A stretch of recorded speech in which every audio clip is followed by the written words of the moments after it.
Everything will be in English. Okay, so welcome everyone to the Weekend Climate Justice Forum. We're right across the street from the United Nations, which is really exciting. Thank you for also all the effort to get here. I know exactly what everyone has gone through to be in this room, and I deeply appreciate your presence and you being with us here today. My name is Osprey Florio Lake, and I'm the Executive Director and founder of the Women's Earth and Climate Action Network, or WECAN. And I'm really honored to be here on the Lenape and Shinnecock lands. And I also want to just welcome the autumn season. We've just moved into the autumn, and I want to bring Mother Earth and nature into this conversation. And we want to thank this beautiful florist who made this amazing array to celebrate the autumn, and to remember also that we share the earth in common and why we're here together for our communities, but also for the health of Mother Nature. I want to thank our incredible organizing team who put countless hours into organizing this event with beautiful heart and spirit, particularly Catherine Quaid and Ashley Gordardo and all of our wonderful volunteers. Let me give them a big applause.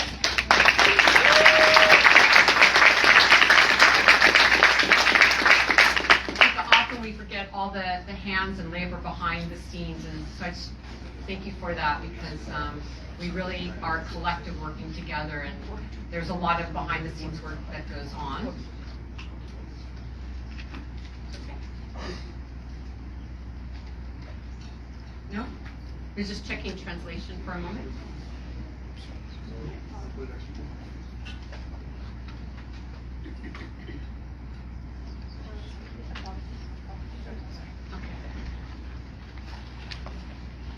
Olivia, it's okay if you... Okay. Maybe you could... Yeah. I just really want to make sure we also really practice language justice, so we're just taking a moment so people really can understand. And we'll get this set up in a moment. If anyone has any problem with translation, please go to the back of the room. So there's no question why we are here, which is that we're at a choice point for humanity. And as scientists have told us, without significant action on climate crisis, it's going to escalate quickly. And just last Friday, we were on the streets with the youth for the climate strike. And we were so glad to be with them, because they are crying out, saying we are in a climate emergency.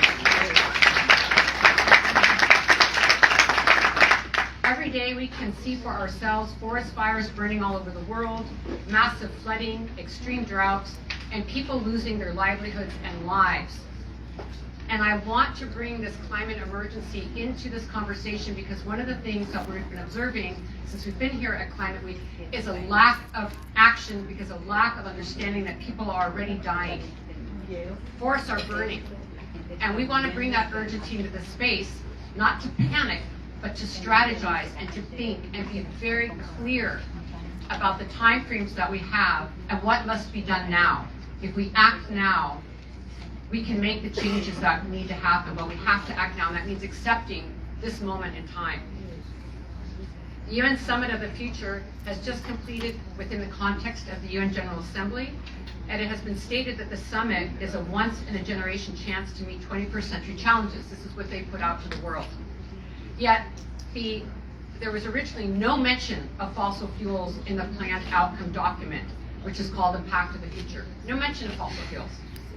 A critical revision came only after a block of nation states, hundreds of civil society organizations, including WECAN, 77 world leaders and Nobel laureates and others united to express our grave concerns that earlier drafts of the pact did not even mention fossil fuels, despite the huge risk they pose to our future.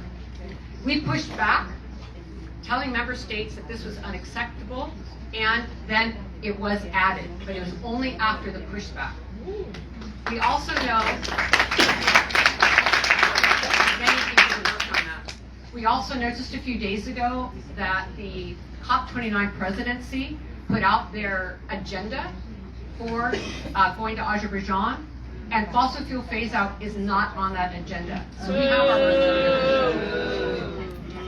So as the world prepares for COP29 in Azerbaijan, this group of people, our movements are needed more than ever because we're pushing back, we're getting somewhere. Without that, steps are going backwards. So this is why we're meeting. We need to be together. We need to collect together. We need our climate justice movements to really push governments and financial institutions to take action. We know that solutions exist that can mitigate the worst impacts of the climate crisis, and that women, feminists, and gender diverse organizers are leading the way. This is a fact, and this is why we're having this forum. So we can hear from women about community-led solutions, strategies, policies, and frameworks. It's code red for humanity, and we are drawing a red line to say, no more sacrifice people, no more sacrifice zones. Woo. Woo.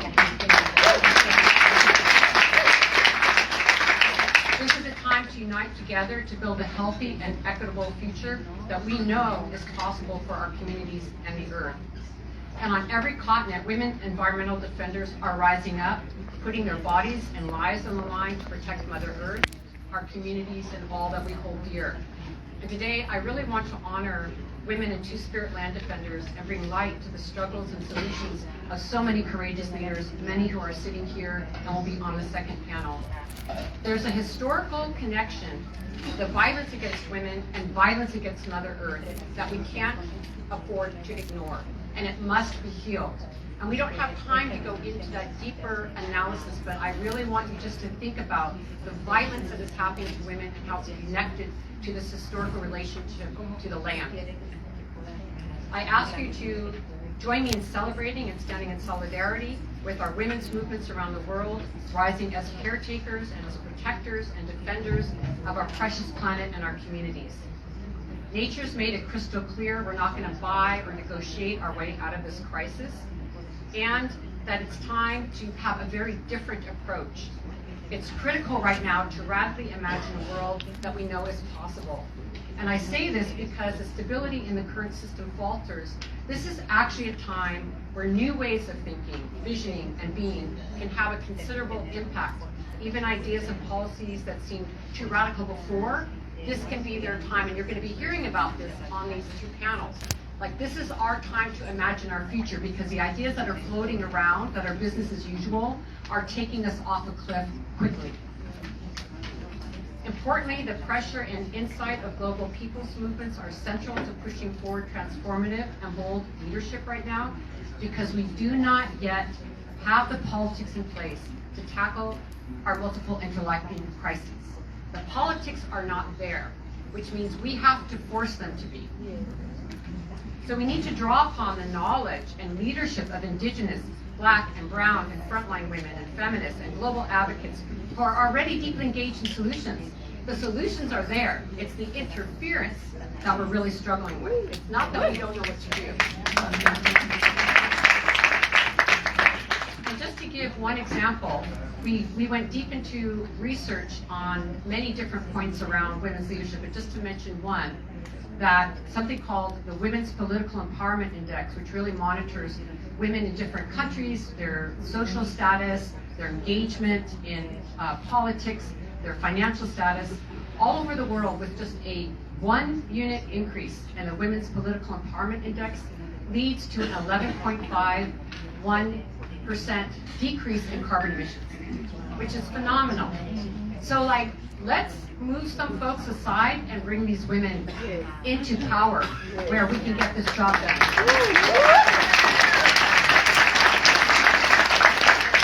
We are speaking out in the recognition of the sacred interdependence of all life on Earth, and with the knowledge that business as usual, the extractive economic models predicated on fossil fuel extraction and deforestation have ushered in an era of planetary destruction.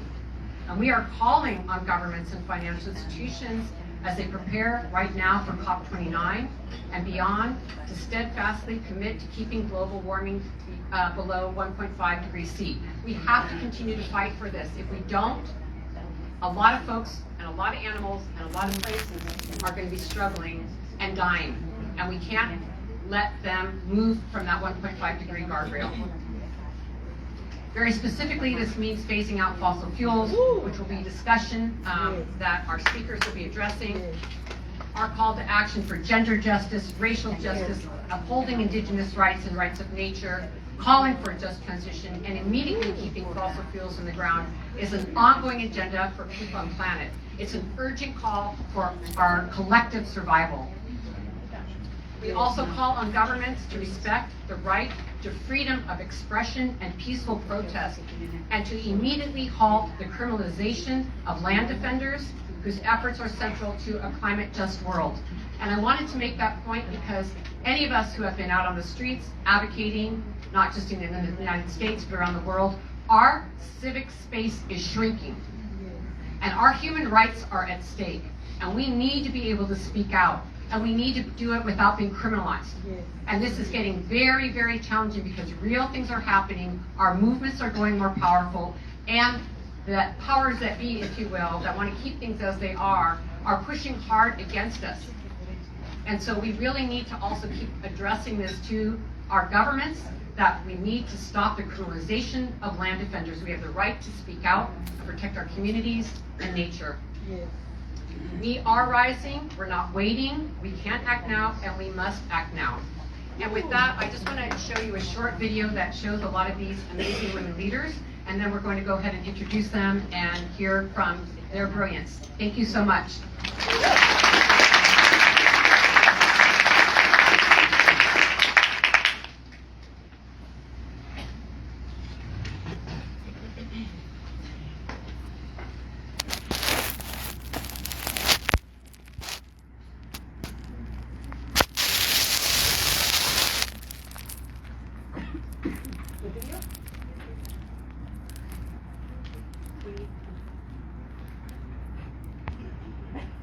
How will the future generation look back on us? They're going to say that we were the healers.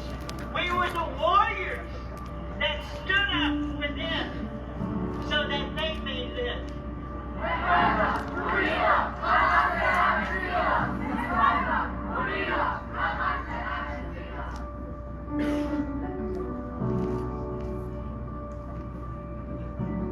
In this time of colliding crises and failing infrastructures, worsening climate disasters, I do believe we have a time to act, to ensure a fast, fair, and equitable phase-out, and ensure a planet for current and future generations.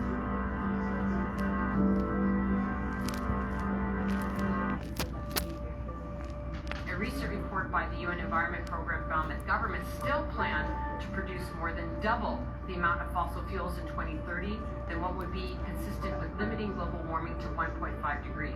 Since the signing of the Paris Agreement, the world's 60 largest private banks have provided $5.5 trillion in financing to the fossil fuel industry. We cannot continue with these disastrous numbers.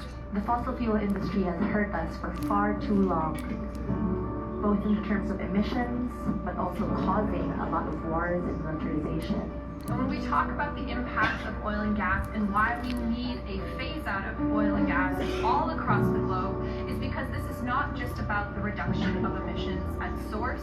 This is also about the reductions of the harms and the violence Indigenous peoples have felt on our lands and our bodies and our communities. It's crystal clear. We need a concrete, binding plan to end the expansion of new coal, oil, and gas projects and manage a transition away from fossil fuels. Nation states are now calling for a fossil fuel treaty, an equitable and wind-down plan for how to manage the wind-down in a way that leaves no country or community behind.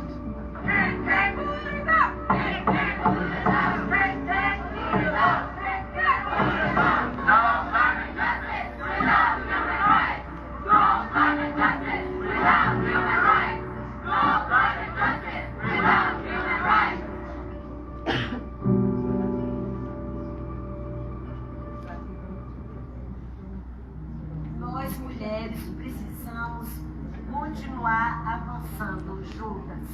E juntas estamos aqui também para apresentar soluções. Whether it's on the front lines of resistance to fossil fuels, protecting and replanting forests, creating food sovereignty networks, or advocating for transformative climate policies, women are leading the way. It is thread for humanity, and we're drawing a red line to say no more to sacrifice people and no more to sacrifice zones.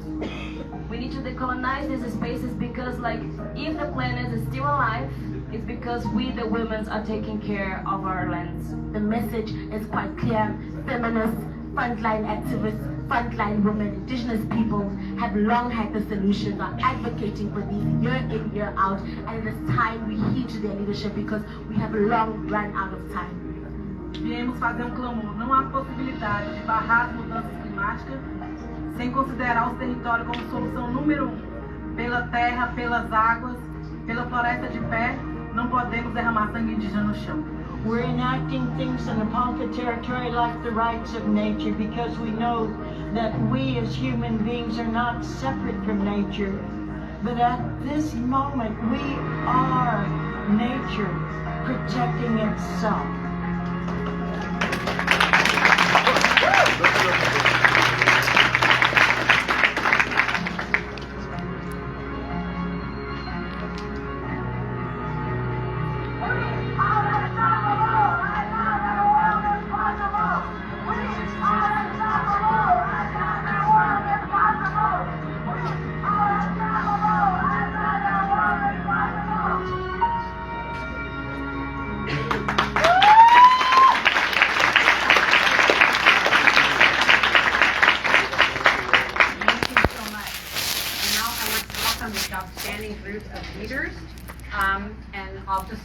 Introduce them in the order that they're speaking.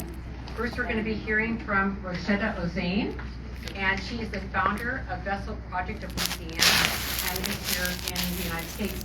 I could literally go on with each one of these for 20 minutes. They truly are amazing. We hope that you will go to our website and their websites, support them, but learn about their leadership.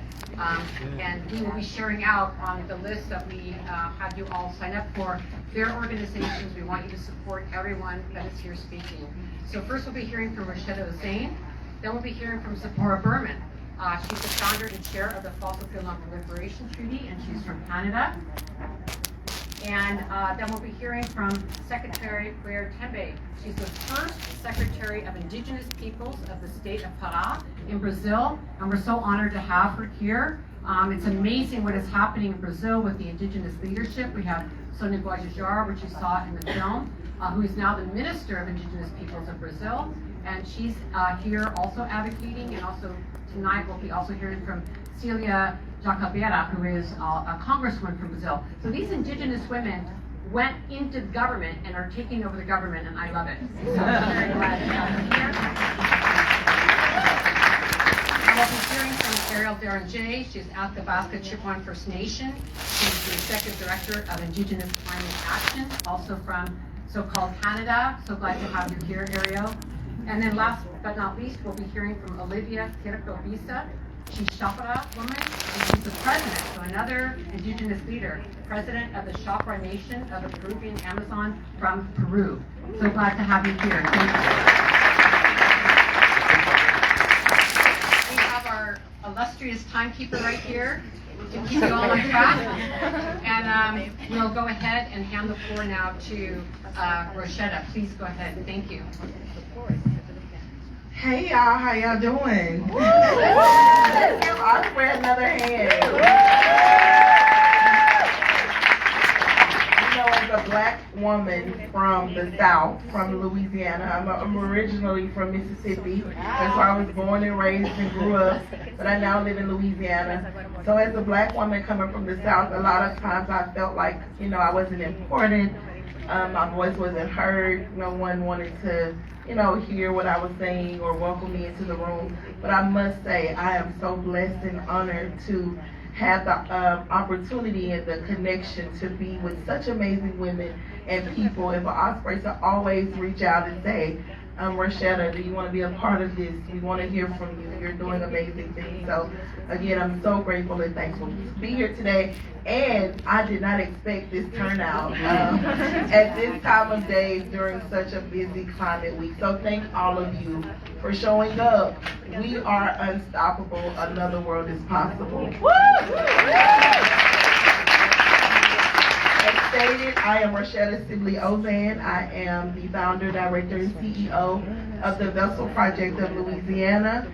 It is a small mutual aid and environmental justice organization. We truly believe that no one is good until we're all good, and we prove that daily through our philanthropic and mutual aid efforts. We ensure that our community members have their most basic needs met. We pay people's rent and utilities. We pay for child care. We ensure that if there are meetings going on, like city council meetings and police jury meetings, that there's child care available for folks, that there is food available so that people can attend these meetings. We've also helped many people to get permanent housing after living in FEMA trailers, which are Federal Emergency Management Agency housing that they give after these climate-induced disasters. We've provided mutual aid such as food and generators and water supplies. And this is a continuous, everyday thing because in our community, we are always faced with some type of disaster. It can just be a rainy day, or a hurricane, or a tornado, or we were very shocked that last summer we had over 40 wildfires in our community. That was crazy for Louisiana. So yeah, it's always some sort of climate-induced disaster that we're fighting against. And today I spoke on a panel where the question was, how can mutual aid help to fight the climate crisis? If we're going to continue to identify environmental justice communities as low resource, low income, Black, Indigenous, people of color communities who have very little access, we have to provide those resources and that access.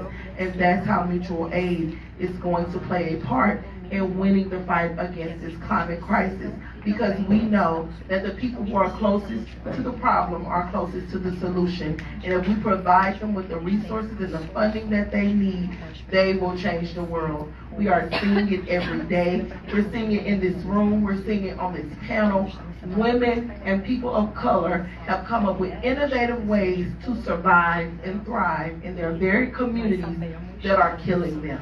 My community of Sulphur, Louisiana, yes, Sulphur, S-U-L-P-H-U-R, but smells like S-U-L-F-U-R.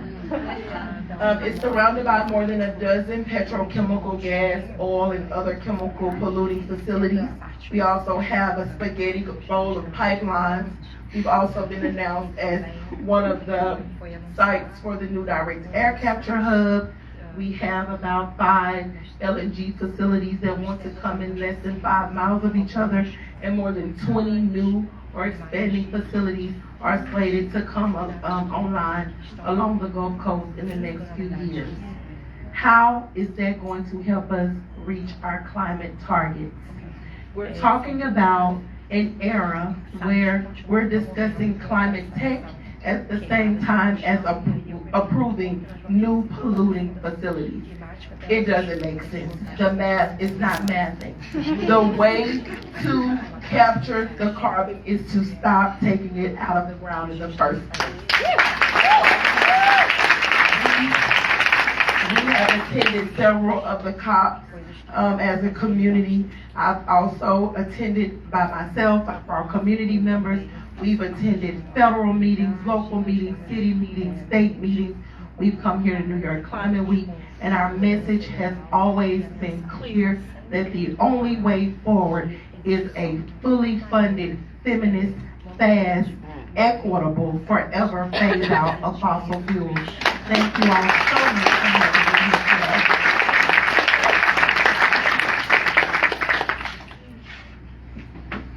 Thank you so much, and thank you for your incredible work in organizing. It's always a pleasure. And now we're going to hear from Sephora Berman. You have the floor, Sephora. Thank you so much. It's really an honor, honestly, after this week, a relief to be in this room with all of you. I know it's hard, but I want to start with what's happened in the last week outside of New York City. Because our job, in part, is to hold on to and not let what's happening around the planet be normalized. We haven't seen the media coverage of what's happening around the world that we should have, let's be clear. In the last week or so, West and Central Africa, especially Nigeria last week, floods that have been unprecedented, 1,000 people displaced, 1,000 people and hundreds of thousands displaced since the beginning of the year. So 1,000 last week, hundreds of thousands since the beginning of the year. Floods and landslides triggered by Typhoon Yagi in Vietnam killed 170 and displaced 320,000 people and left millions of children without access to food and water and education. In Central Europe, more than 20 deaths as floods swept across 5 countries, many missing. Part of a storm system that's dumped 5 times September's average rainfall in 4 days. And that's just floods. Wildfires, of course, we know in Amazon, large parts of the Amazon burning. The number of fires in Brazil in 2024 overall is doubled compared to last year.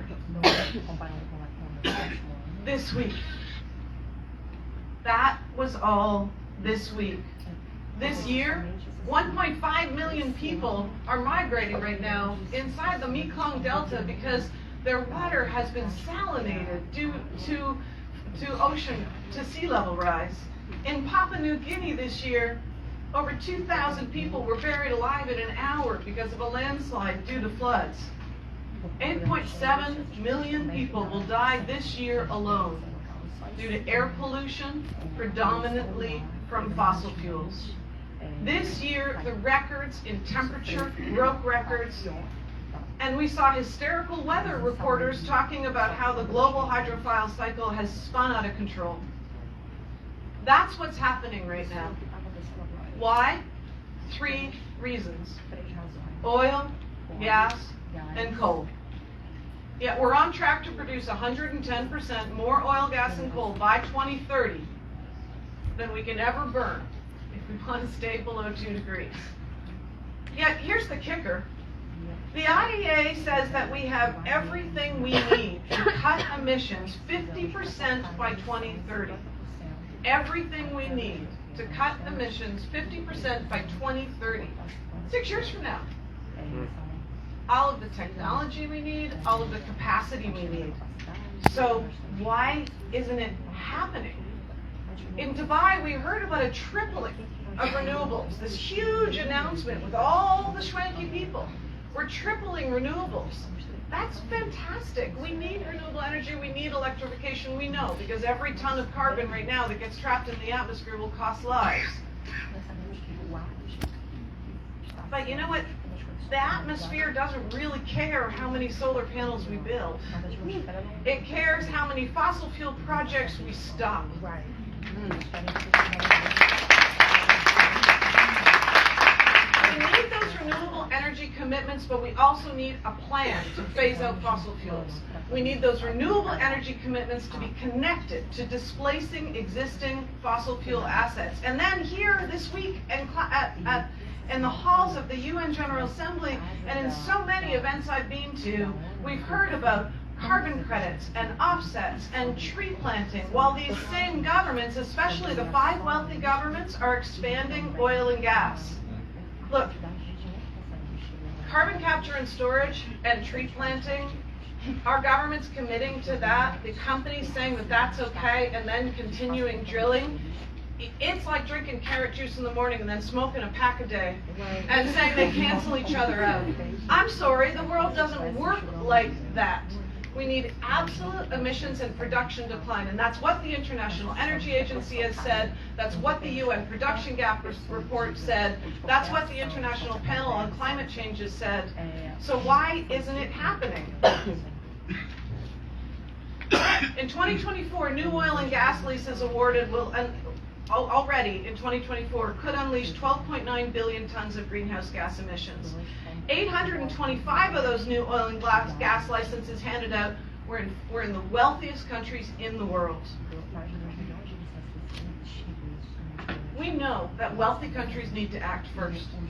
And the Fossil Fuel Non-Proliferation Treaty is a plan. Everyone's talking about phase out finally because of all of your work.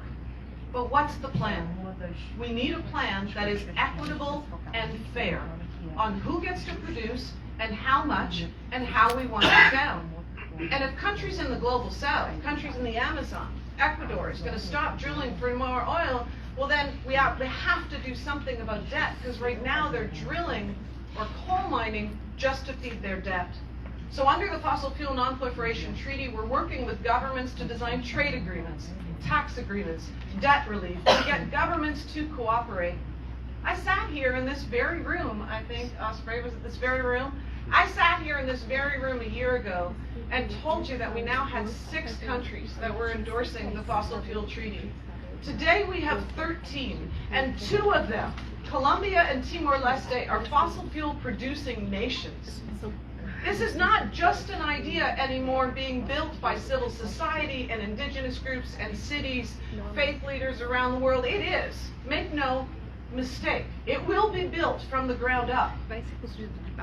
But it's also now endorsed by 13 countries, and there will be more this year. The momentum is incredible.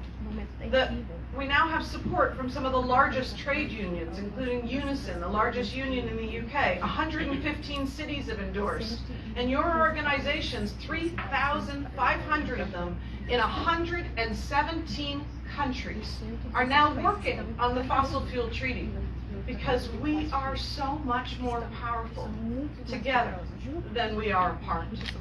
This isn't just about building renewables.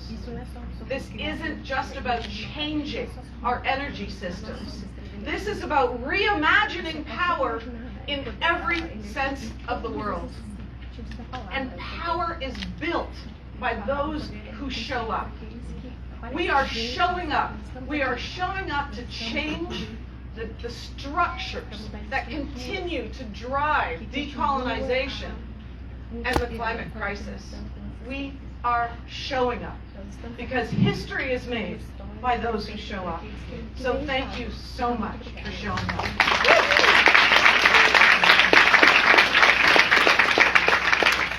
Thank you so much, Sephora, for your leadership. And again, these are the bold ideas that need to come into the room. And Weekend is very honored to be on the steering committee of the Fossil Fuel Non-Proliferation Treaty. We're very honored to carry that in our network. And just to say, when we were at COP28 in Dubai last year, the treaty put on an event with the president of Colombia when he made the announcement from a fossil fuel producing country. And, you know, I definitely cried. I will tell you, I was in that room listening to his amazing speech and the boldness of a fossil fuel producing country to say, we're with the treaty. It was a big deal. And so this has very serious momentum. So thank you very much. And now I would like to hand the floor to Secretary Pereira Tembe. Again, just to remind you, she's the first Secretary of Indigenous Peoples of the state of Pará in Brazil. We're going to bring up the translators so we can do back and forth English and Portuguese. And also to say that it is in the territories of where that the COP30, which we're all looking forward to, where we can get free of certain things, fossil fuel leadership, put it that way, in these presidencies. And we're so excited to have you here in honor, Claire.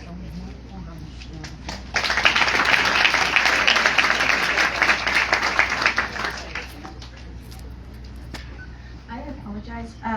I wouldn't otherwise do it if it weren't in a place like this. We're having a little bit of this discussion, and I thought maybe you guys are the experts. We go to the experts for it. What would be the ideal translation for fossil fuels? We've been translating as indústria petrolífica, and we've also been translating as energia de fósseis. So we'd like to see if it combustíveis fósseis. Okay, thank you so much.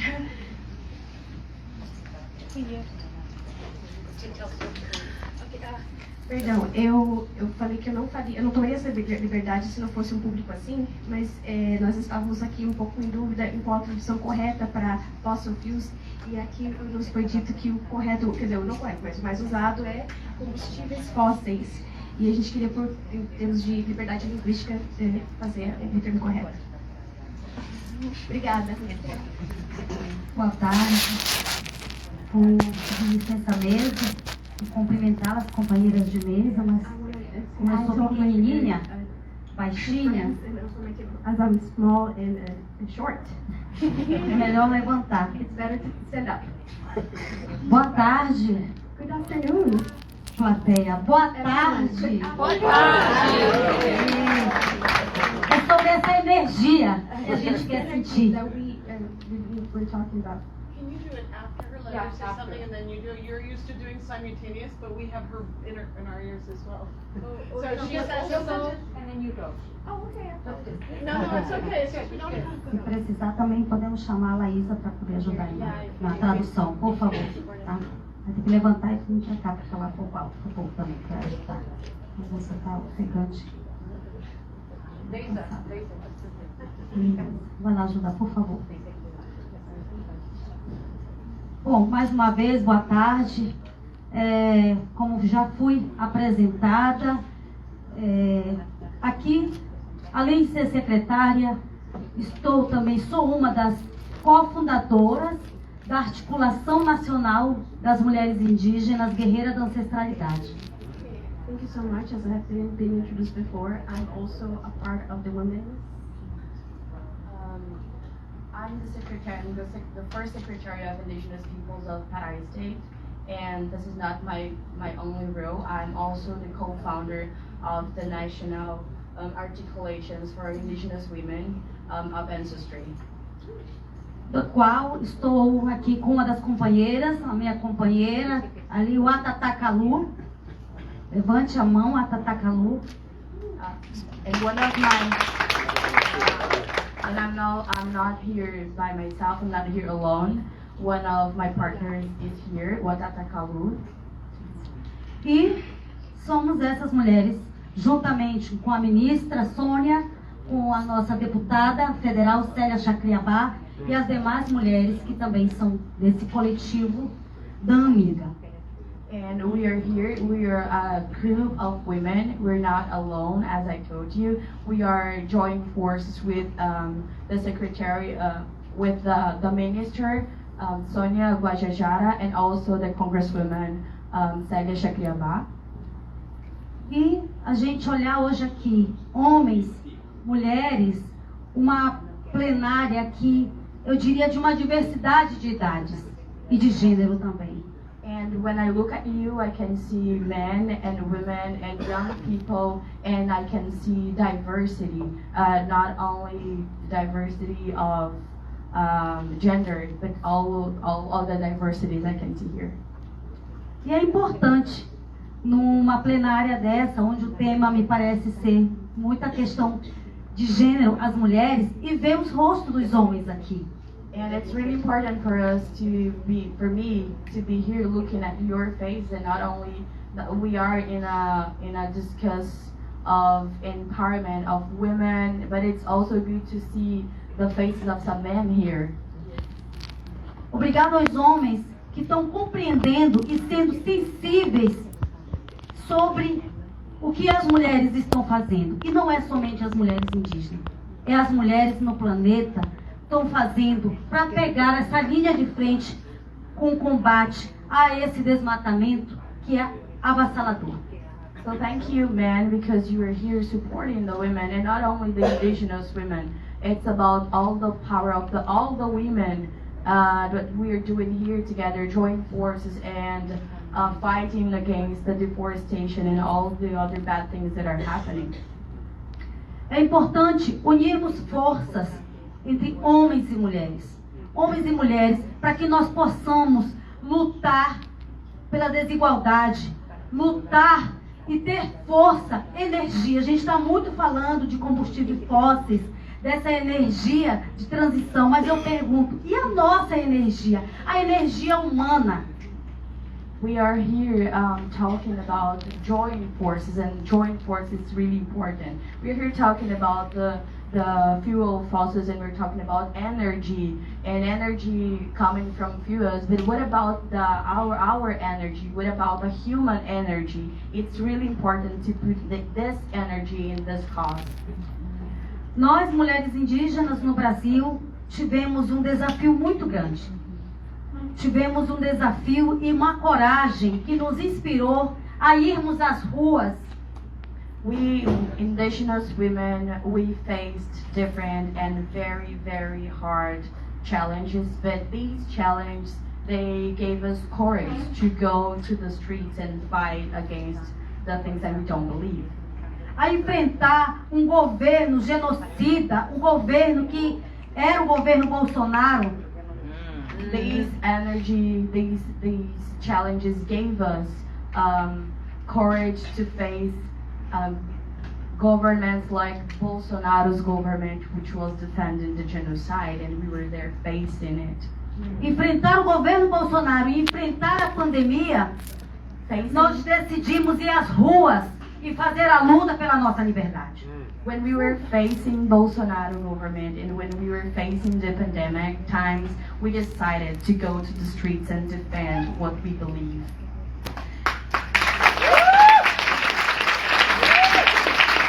Lutamos muito para mudar e conseguimos mudar. Ao mesmo tempo que nós mudamos, a conjuntura no Brasil também foi mudada. Nós ganhamos hoje o Ministério dos Povos Indígenas.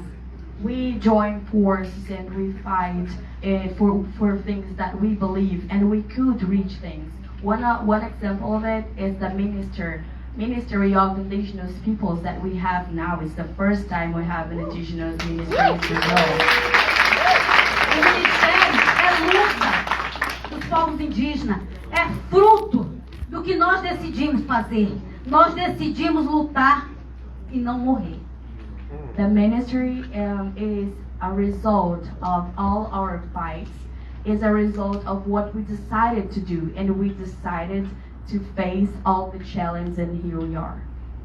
E a gente entende que nessa conquista, nesse protagonismo, nós trazemos uma mulher indígena, que hoje é nossa ministra, mas nós também vencemos uma eleição com 2 mulheres indígenas eleitas deputadas federais. And one other thing really important to say is that we have a ministry now, but we have also 2 women who were elected by the people. We have Célia Chacriabá, which is our congresswoman representing the central part of Brazil, and we have Sônia Guajajara, which now is our minister, but before being minister, she was elected by the people, and we indigenous people join forces do that. E nesse sentido, nasce a Secretaria de Estado dos Povos Indígenas, do qual hoje estou como secretária de Estado dos Povos Indígenas. And together with this reality, having the ministry, we also had the first Secretariat of Indigenous Peoples of Pará State, which I am the secretary. E o Pará, e nós seremos anfitriões da COP30. And Pará will be the host of the COP30. Esperamos que para além da COP possamos seguir o caminho adiante, irmos mais longe de que apenas uma COP30. And we hope with the COP30 that beyond it we can do so much more. The COP30 is just the first step, and we are going to do so much more things. Que possamos ir mais longe dos acordos contra os combustíveis fósseis. Não basta palavras, precisamos de ações agora.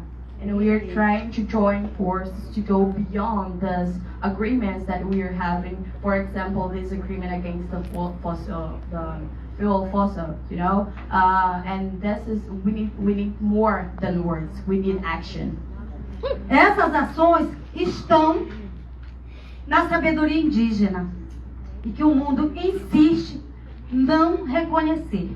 And these actions, they are in the indigenous knowledge that many people around the world insist and not believe it exists. O Brasil está passando hoje por uma situação das queimadas, dos fogos, da seca. Sobre as queimadas, a gente consegue perceber que é sobre o papel que o governo brasileiro vem fazendo junto aos estados na proteção de combate e controle do que está acontecendo na Amazônia e sobretudo em todos os biomas. we are facing environmental issues. For example, we were facing fires and we were facing floods inside of the Amazon. And talking about the fires, for example, we need to tell you that it's one of the Brazilian government to fight against the fires. It's our responsibility as government. O Brasil, a Amazônia, o mundo está queimando. Mas a gente precisa perceber de onde está vindo isso. O Brasil está vivendo também, pelas ações do Ministério do Meio Ambiente, também a gente entende que está havendo ações criminosas. Brazil, the Amazon, and the world is on fire, and we need to pay attention on that. And by having some data from the Minister of the Environment, we can see that some of these fires, they are illegal. They are made by people that really want to destroy the forest. É uma disputa política contra a pauta ambiental no Brasil, que a gente precisa entender. E esses criminosos precisam pagar pelo que vem fazendo.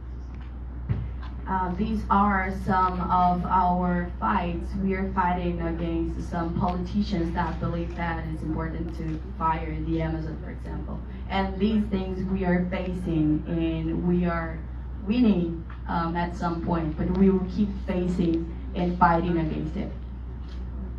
Por fim dizer, o nosso papel nós estamos fazendo há milhares de anos.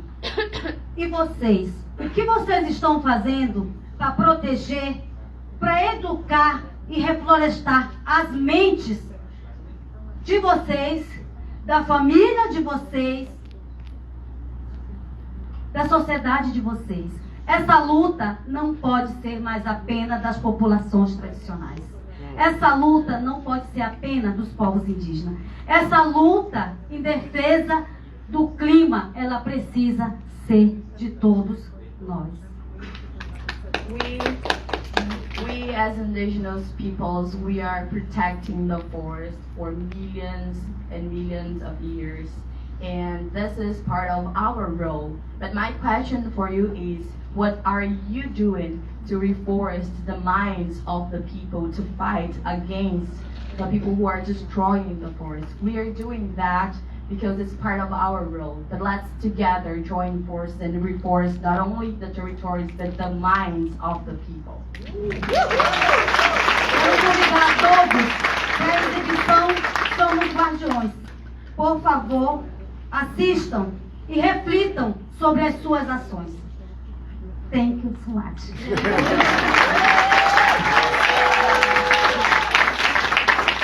are here and it's part of our fight, and I'm here to invite you to watch tomorrow. We have a screening of the We Are Gardens film. If you don't know about the We Are Gardens film, it's a documentary that shows the reality of what is really happening in the Amazon, and Queer is one of our characters, so we follow her. It's really important for you to understand a little bit better about the reality what is happening in Brazil.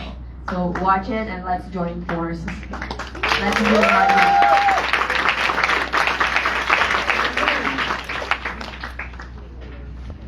Thank you for being with us and for all the incredible work that you're doing.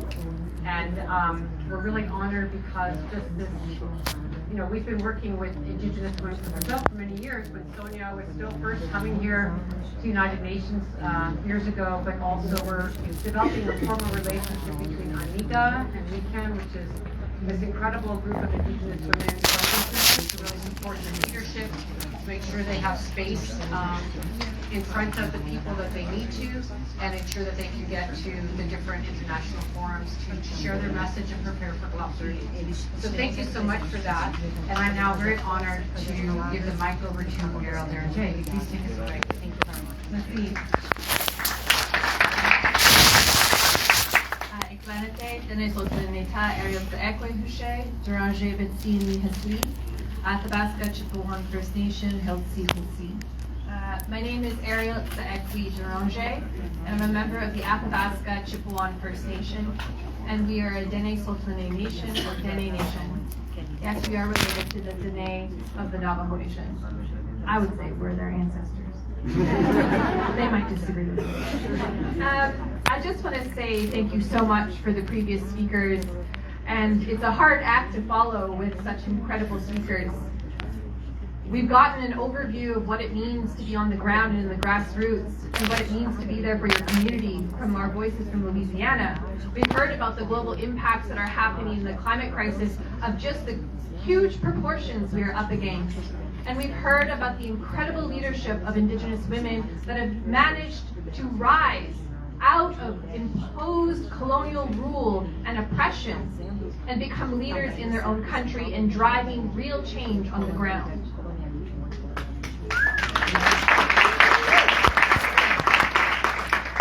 What I do want to say is when I heard the comment about mutual aid and the importance of mutual aid, I started thinking about the fact that mutual aid, I'm like, the first people that came to this country, the first settlers, I think the indigenous peoples of the America really know what mutual aid is. We saw our starving colonists arrive on our shores and we fed them. We provided mutual aid for them. And in return, they stole our land, they stole our children, and they have poisoned our waterways, our water systems, and they are continuing to try and poison our minds.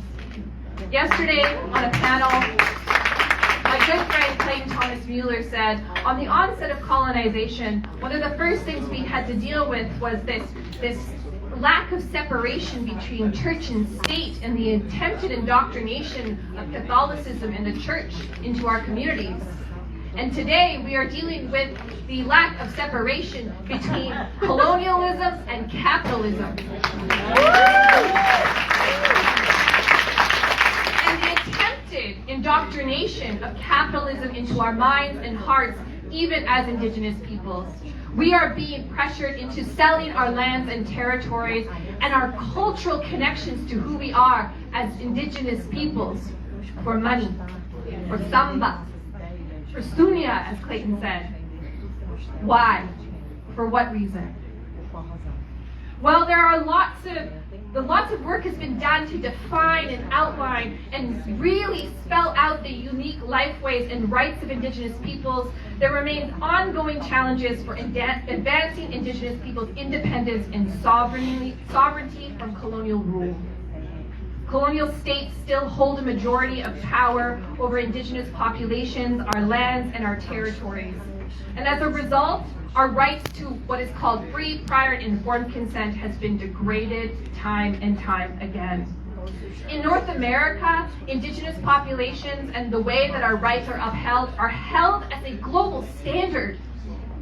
The gold star in Canada, they say, oh, look at what we've done.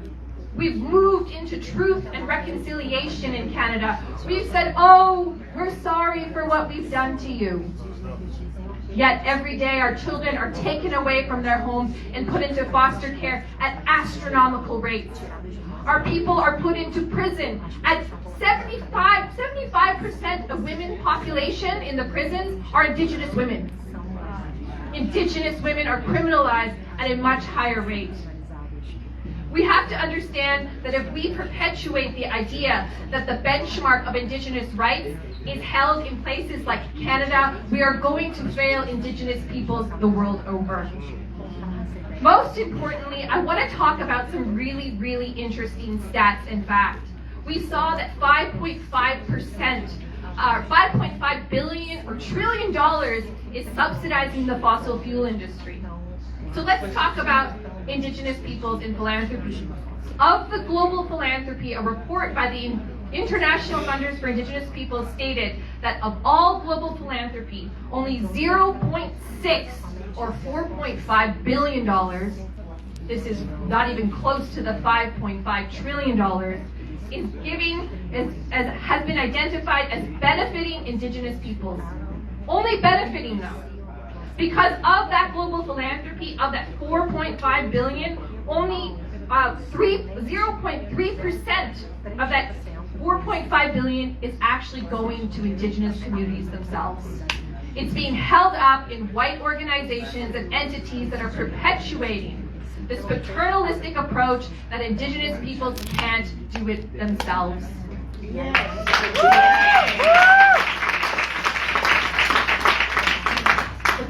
panel about women, and this is really important for you all to understand. Of the global population of indigenous peoples, women represent 50% of that population. 50% of global indigenous populations is represented by women, and we represent 3% of the global population. And women are the front lines. We are the land defenders. We are the people that are sacrificing our bodies every single day to protect future generations. And what's alarming is when you start to look and break down those numbers of philanthropy to indigenous human rights defenders, we only receive 0.7% of all recorded human rights funding. That is less than a third of the proportion to the population. We are not being resourced. We are not being given the power and the dignity we deserve to lead our movements. We are seeing our people imprisoned. We are seeing our children taken away. We are seeing our lands poisoned. I come from a zone in Alberta known as the tar sands. This area is one of the largest industrialized projects in the world that is overrun with what we call man camps, with hundreds of thousands of men that have come into our lands and territories, and with them they have brought drugs, they have brought violence, and they have brought sex trafficking. We have seen the increase of what colonization that comes with that disconnection of land, that perpetuation of capitalism that drives greed and what it does to our people. And every day we rise up and we stand up for our lands. We stand up for our people, because together we are united. Together we will take this down, because we cannot afford fossil fuels. If you can fund $5.5 trillion to the fossil fuel industry, you better as hell put that kind of money behind indigenous people.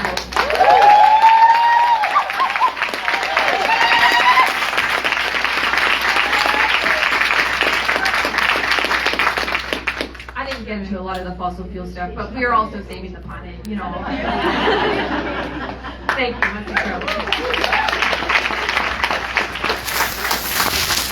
Thank you so much, Ariel. And let's really hear that powerful call to action. There needs to be direct funding to indigenous peoples.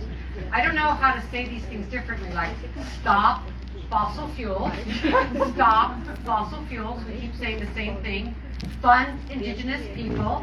Fund indigenous people, support the women doing the work on the front lines. It's really not complicated. Thank you.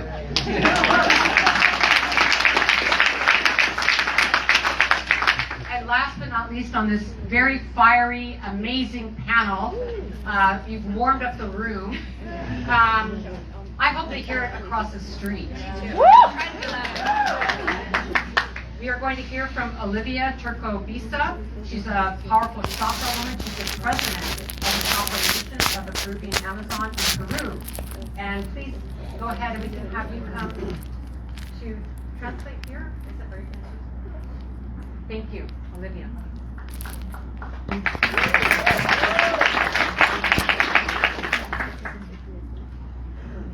No sé cómo empezar. Solo sé que voy a empezar con una pregunta de reflexión para saber dónde estamos, qué hacemos o qué haremos. I don't know where to start. I just know I'm going to start with a question for all of us to reflect. Where are we? Where are we going? And how are we going to do it? Yo pregunto, ¿solo los pueblos indígenas y los hijos de los pueblos indígenas están pisados en el planeta Tierra? ¿O somos todos, sin importar indígenas o no indígenas, en el planeta Tierra estamos pisando tierra? ¿Quién de ustedes está respirando, comiendo en el aire o en el espacio? ¿O quién vive en el espacio? I ask, are we the only indigenous people on this planet? Are we the only ones rooted on the earth? Or are kids the only ones living here? Or is it everyone? Is it everyone in this room and this planet living, drinking, and eating from this planet?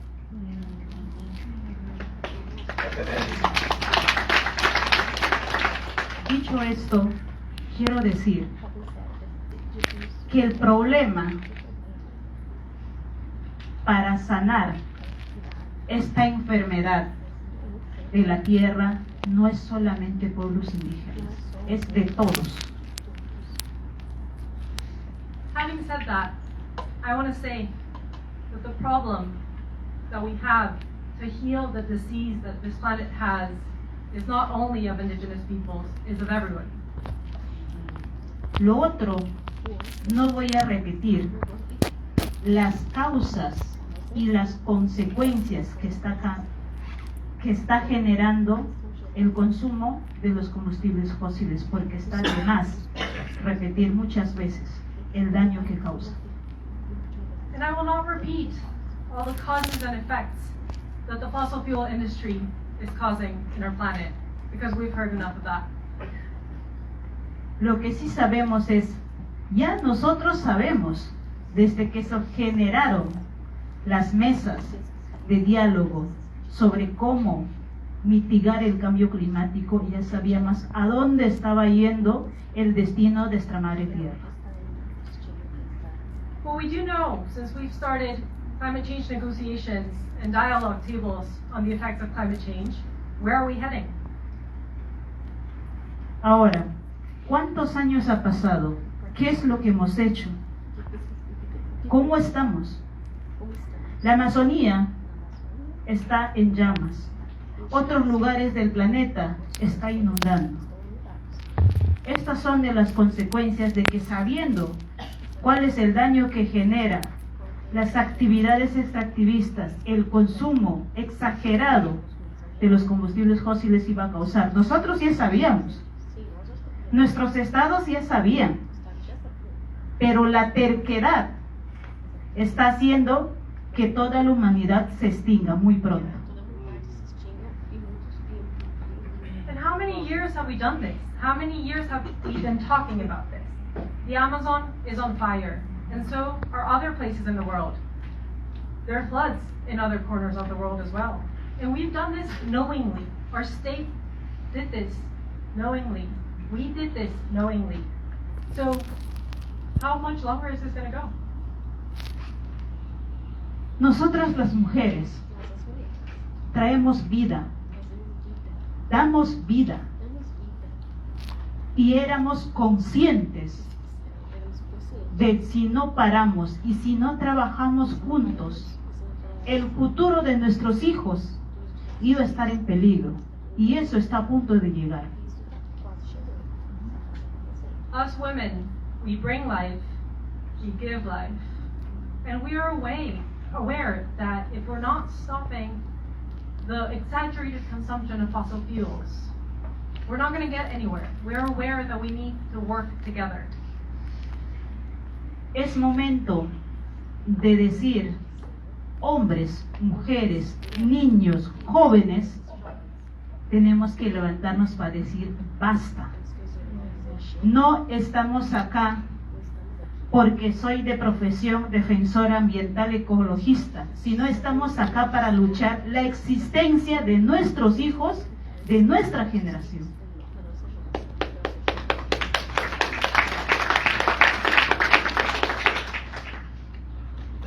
It's time to say, men, women, youth, we need to unite. We need to stand up, because we're not here, and I'm not here because I'm an earth defender. I'm here because we need to work together for future generations. Como pueblos indígenas, nosotros nacemos y quizás no nos formamos para saber qué va a pasar con el medio ambiente, con la tierra. Nosotros nacemos y somos forzados a defender nuestra vida. Y ese chip tiene que introducirse en cada ser humano que está caminando en este planeta Tierra. As indigenous people, we are born, and perhaps we don't go to school and learn about what's going to happen to the planet. We're forced into it. We're forced into having to protect it every single day. And we all need to change that chip in our brains. We all need to be born to know how to protect our planet. Por eso decimos que el esfuerzo no tiene que ser apartado, porque ni los hijos de los dueños de los bancos que financian a los combustibles fósiles, ni los hijos de los empresarios que están contaminando la tierra, no solamente la Amazonía, el mar, el Pacífico, el Atlántico, el Antártido, la sierra, la costa, están matando. Pero créame que cuando la Madre Tierra agote todos sus esfuerzos hasta el último gota de su sangre, ninguno de estos hijos y sus generaciones va a sobrevivir para contar la historia de la humanidad.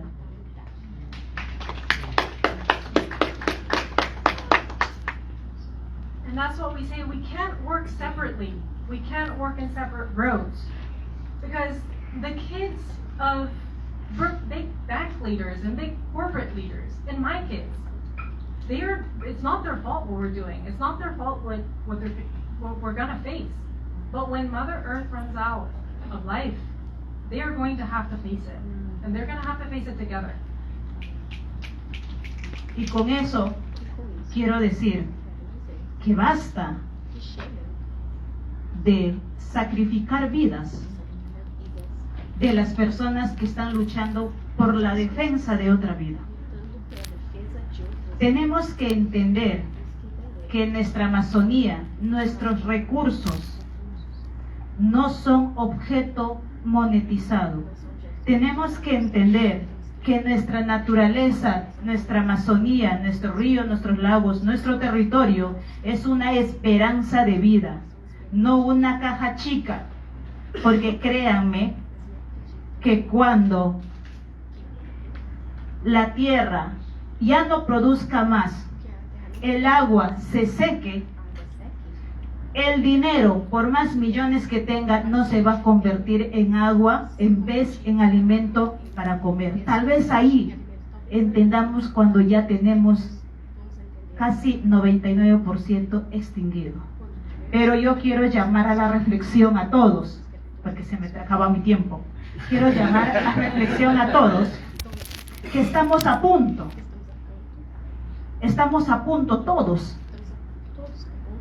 El poder económico, el poder tecnológico, el poder político tiene que decidir ya o salvar vidas de sus generaciones futuras o nos morimos dentro de 10 años. Así de simple. Y esa es la ideología que el pueblo indígena está manejando y está luchando con su vida para defender el planeta.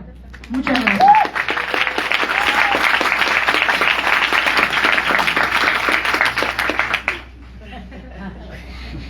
And I want to say, we've done enough of sacrificing our lives, the lives of the people fighting to protect other life. Our Amazon cannot be monetized. Our rivers, our water, our air. It's hope of life. It's not money. It's not an ATM. And when Earth stops producing, when water in the river stops running, money is not going to become water. And I can just say, it's time for us to reflect, because I'm running out of time, that we're about to run out of it. We're about to run out of life. And the people in power need to decide if they're going to save lives or if they're going to bring us to extinction in the next 10 years.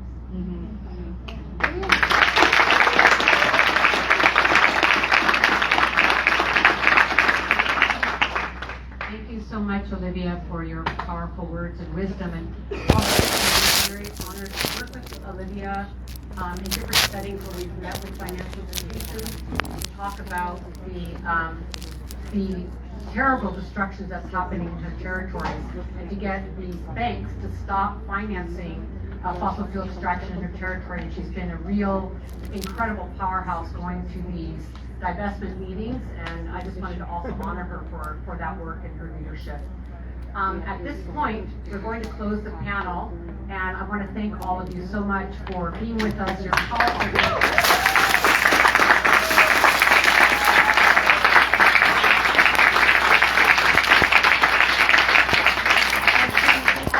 that we are posting all of your organizations so that you can follow them, that you can invest in them, lift up their voices, share on social media and all the things, because it's so important to not just have them here. We want action, and that's why these women are here, because each of their roles in leadership and organizations and initiatives are the solution. So this is very specific of our call to action collectively. So thank you so much again. Really appreciate it.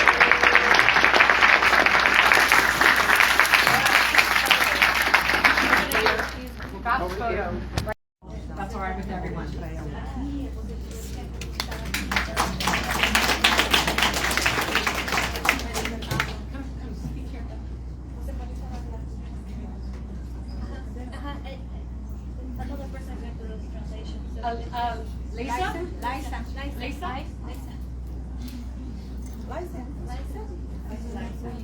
Lisa?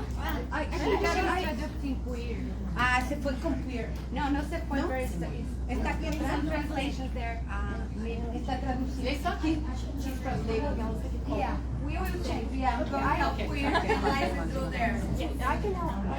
Do you want to speak?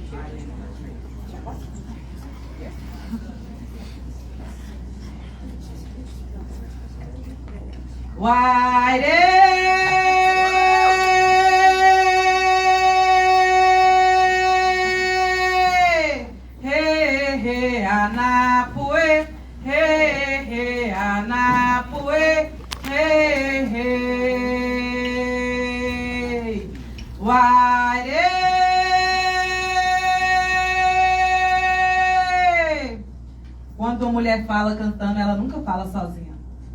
When a woman speaks singing, she never speaks alone. Porque eu falo que a primeira pessoa que a exploração de combustíveis fósseis atacou, a mineração atacou, o garimpo atacou. Because when I need to tell you that the first person that the exploration of the fuel fossil and the illegal mineration attacked. As pessoas perguntam, mas quem foi essa mulher? E eu falo, foi uma mulher. The people ask, but who was this woman? And I keep saying, it was a woman. E foi a terra. E quando ataca a terra, ataca todas nós de uma vez, porque ataca também o útero das mulheres indígenas. And it was the earth, because when people attack the earth, they are also attacking the uterus of the indigenous women. Sou parlamentar do Brasil, do bioma cerrado, mas eu sou emprestada também para a Amazônia, para a Mata Atlântica, para todos os biomas brasileiros. I am a congresswoman from the central part of Brazil, from the savannah in Brazil, but I'm also board to the Amazon and to the other biomes of Brazil. E o que você vai fazer no Congresso Nacional se você é só uma voz indígena que dedica tanto o enfrentamento aos outros parlamentares sobre a questão da demarcação de terras indígenas? And the question that many people make is, what are you going to do in the Congress representing the congressmen, women, if you are only one person who uses your voice to fight against what you believe is real? Nós falamos, nós somos uma, mas não somos sós. E se nós fôssemos muito, eles nem aguentavam nós. And we always say that I'm just one, but I'm not alone, because if you were like so many others, people couldn't stand the fight against us. Quando nós estamos na universidade, em diversos espaços, enquanto secretárias, enquanto deputada, fala, nossa, vocês estão atrasadas. E eu falo, atrasada é um Brasil que demorou 195 anos para eleger a primeira mulher indígena. And while we were in the universities, we are occupying now spaces like the secretariat, the minister. People say, oh, but you took too long to be where you are. And I used to say, we're not delayed, because delayed is Brazil, who took more than 1,900 years to elect the first woman to a Congress. Com 3 meses de mandato, tentaram caçar meu mandato porque eu defendi e falei a eles que eles eram assassinos. Eles assassinavam os povos indígenas com a caneta.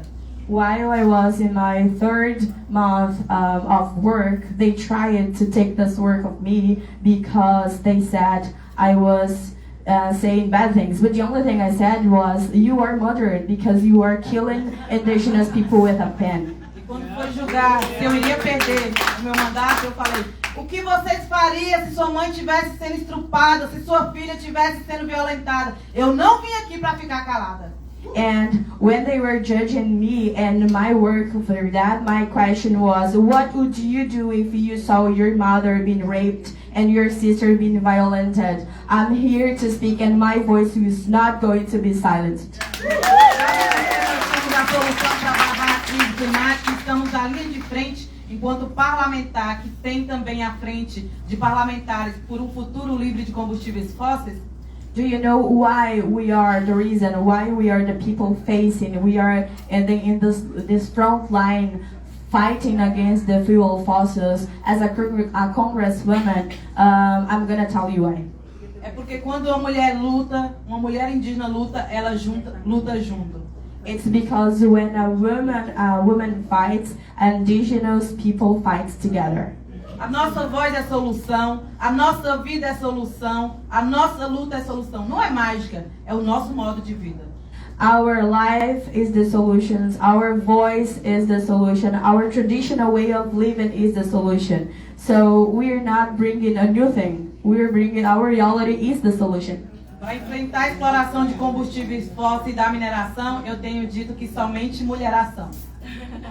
To avoid the exploration of the fuel fossils and the illegal mining of the soil, I need to tell you, and I use this expression, only one thing is gonna solve.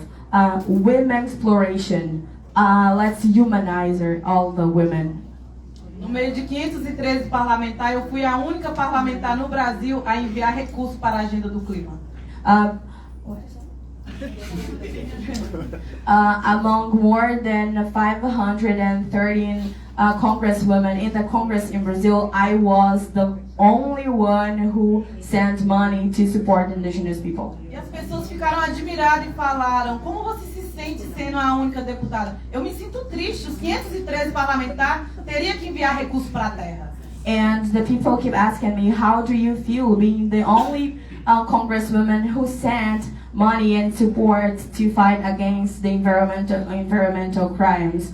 I feel sad because if we have more than 513 congressmen, they were supposed all of them to send the support.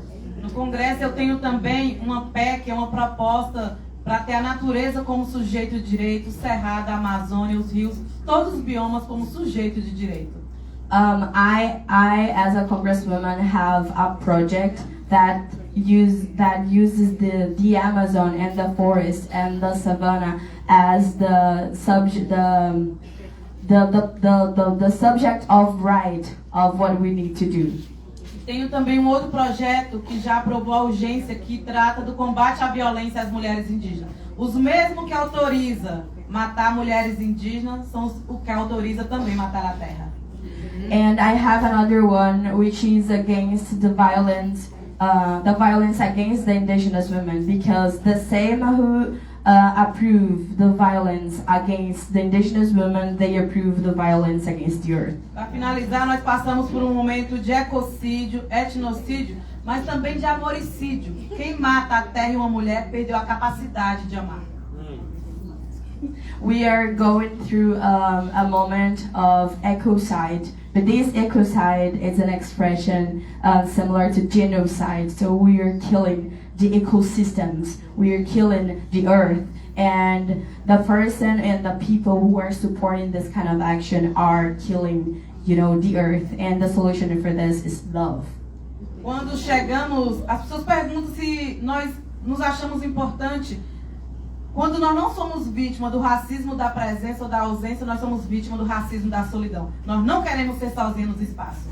And people keep asking, how is this fight for us? And when we are not victims of the racism of the silent or the racism of the ausents, we are always victims of any kind of racism. And we are here to say that we're not going to fight against it alone. We are here to join forces. Eu só não me sinto sozinha porque carrego o território dentro de mim. Eu só não me sinto sozinha porque eu sinto o Atatacalu, Tuíra e Caiapó, Puí junto comigo. I don't feel myself alone in this fight because I have inside of me the territory.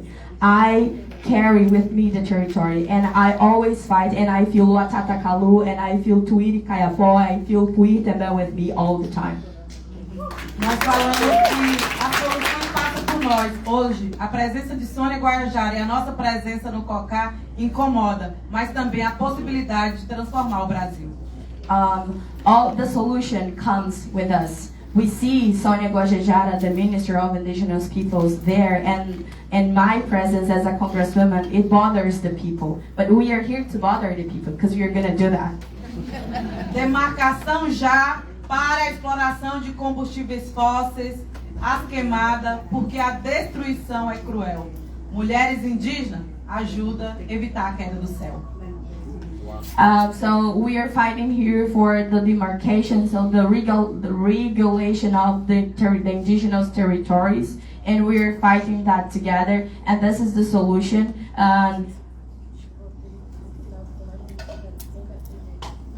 Porque a destruição é cruel. Povos indígenas e mulheres indígenas evitam a queda do céu. The destruction of the earth is really cruel. And the indigenous people fighting together will avoid the heaven to fall. Thanks so much.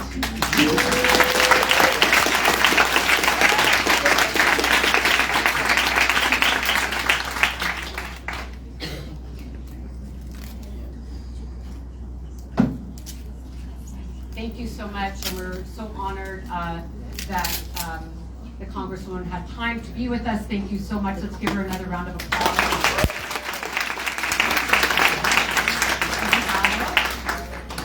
And I would like to bring up our next set of panelists. If they would please come up. We have Jackie Patterson, Patricia Galinga, Bahana, and Casey. Sit wherever you'd like. Please have a seat. And while they're getting settled, I also want to announce that today, ECAN is releasing our policy brief called Climate Justice Recommendations for Nationally Determined Contributions, Guidance for a Healthy and Equitable Future for People and Planet. Well, that's what you get with these organizations that are all wonky to policy. Super long, name of report, like what the heck is that? This is being released today. It's very important because what we're seeing is that right now, if you're familiar with the nationally determined contributions, the next set is due early next year. All countries must weigh in as part of the Paris Climate Agreement. And we want to ensure that these, what they're called NDCs, have a climate justice framework, meaning indigenous rights, gender justice, that we include rights of nature, that we include the things that are really important to us, that we don't see false solutions that we've been hearing about, like carbon capture and carbon offsets that don't work. So we decided to put together a guidance for all governments around the world with what do these contributions look like from our perspective, the perspective of the people, the perspective of a living earth. And so this has gone out. We've been sharing with parliamentarians, and we're continuing to work through our networks that all countries have access to this, so that as they're determining their contributions, they can look at real solutions to the climate crisis and how we are seeing from the grassroots what our solutions are, which you've been hearing about today. So I wanted to let everyone know that, and you can find that on our website. Now, with that in mind, I'm really excited about our second panel. Thank you everyone for being with us for this very, very important session that we're talking to Jews. Oh, okay. The two of you can't bring it anywhere. It's true. Anyway, I didn't know if Casey needed something. So, all right. So, we're really excited to bring the voices of the second panel here. I'm so honored to work with many of you and to learn from so many of you. We're first going to be hearing from Jackie Patterson, who is the founder and executive director of the Chisholm Legacy Project here in Turtle Island, United States. Thank you so much, Jackie. She's another one you have to whisk her out of the whirlwind of activities. Then we'll be hearing from Patricia Galinga, who's right here. She's Quechua from Seriaco in the Ecuadorian Amazon and one of the leaders of the Amazon Women Defenders of the Jungle. And also, we're very honored to have her as a weekend coordinator in Ecuador. We're doing a reforestation project with women there. And I just want to say that I know that Patricia needs to leave right after she speaks, so we just want to say, yes, we know that you'll need to leave, and that's fine. And then we're going to be hearing from Farhana Yamin. She's a coordinator of Climate Justice and Just Transition Donor Collaborative from the UK. And then we'll be hearing from Casey Camp-Hornick from the Ponca Nation. And she's the Ponca Nation Environmental Ambassador. We're very honored to have her on our weekend board. She is also the leader of the Indigenous Council of the Global Alliance for Rights of Nature. So this is a powerhouse of women. Excuse me, I skipped one speaker because we changed it.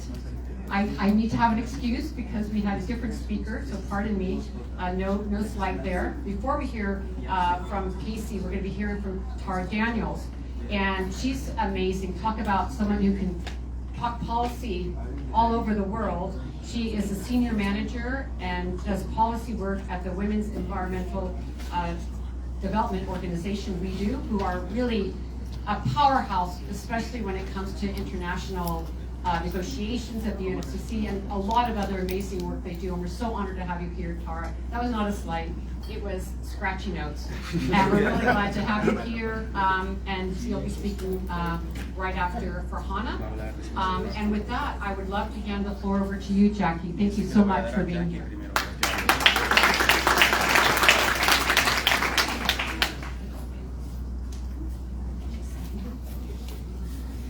Thank you so much.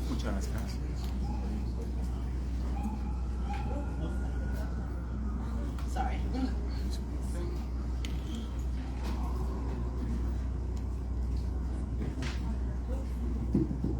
Okay. Does that work? Okay. You can hear me? All right. Thank you so much. So I think that the second panel I was given that we're supposed to be focusing on just transition as we shift away from the fossil fuel economy.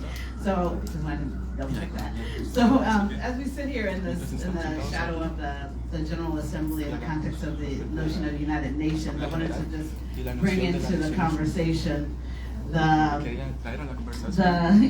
UN Declaration of Human Rights and the fact that these rights that we all hold are supposed to be inalienable, as they say in the Declaration, meaning they're kind of inextricably tied to each other. And that's one thing that is often lost in the mainstream. So as we think about the just transition, what's critical for us is to hold this vision of what's possible, not only what's possible, but what's necessary. We know that often there's a false choices that people claim that we have to make jobs versus health, or these other types of false choices. And as we think about the women who are upholding just transition, the women who are upholding the complexities of intersectionality and what's needed there. So I wanted to first raise that. We know that the status quo wants to engage us in this kind of race of everyone for themselves and the survival of the fittest, and with the masses fighting over scraps. So they have us fighting over land, they have us fighting over food, water, minerals, and even what we need to be able to generate energy.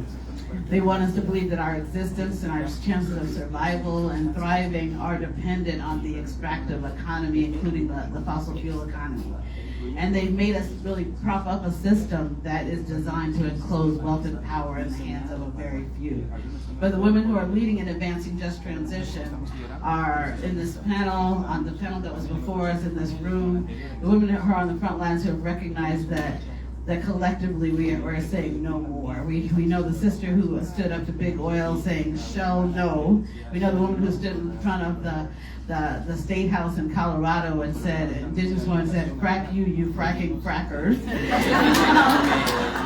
We know we are all holding that the beauty of this earth in its abundance has more than enough to go around for everyone. And so we hold that really if we lean into each other, if we lean into cooperation, collectivism, caring for each other and for the earth, and embracing kind of the ways that we all have an inclusive democracy, that we can all thrive. So in real life, I want to just lift up some of the sisters who are leading and modeling on just transition.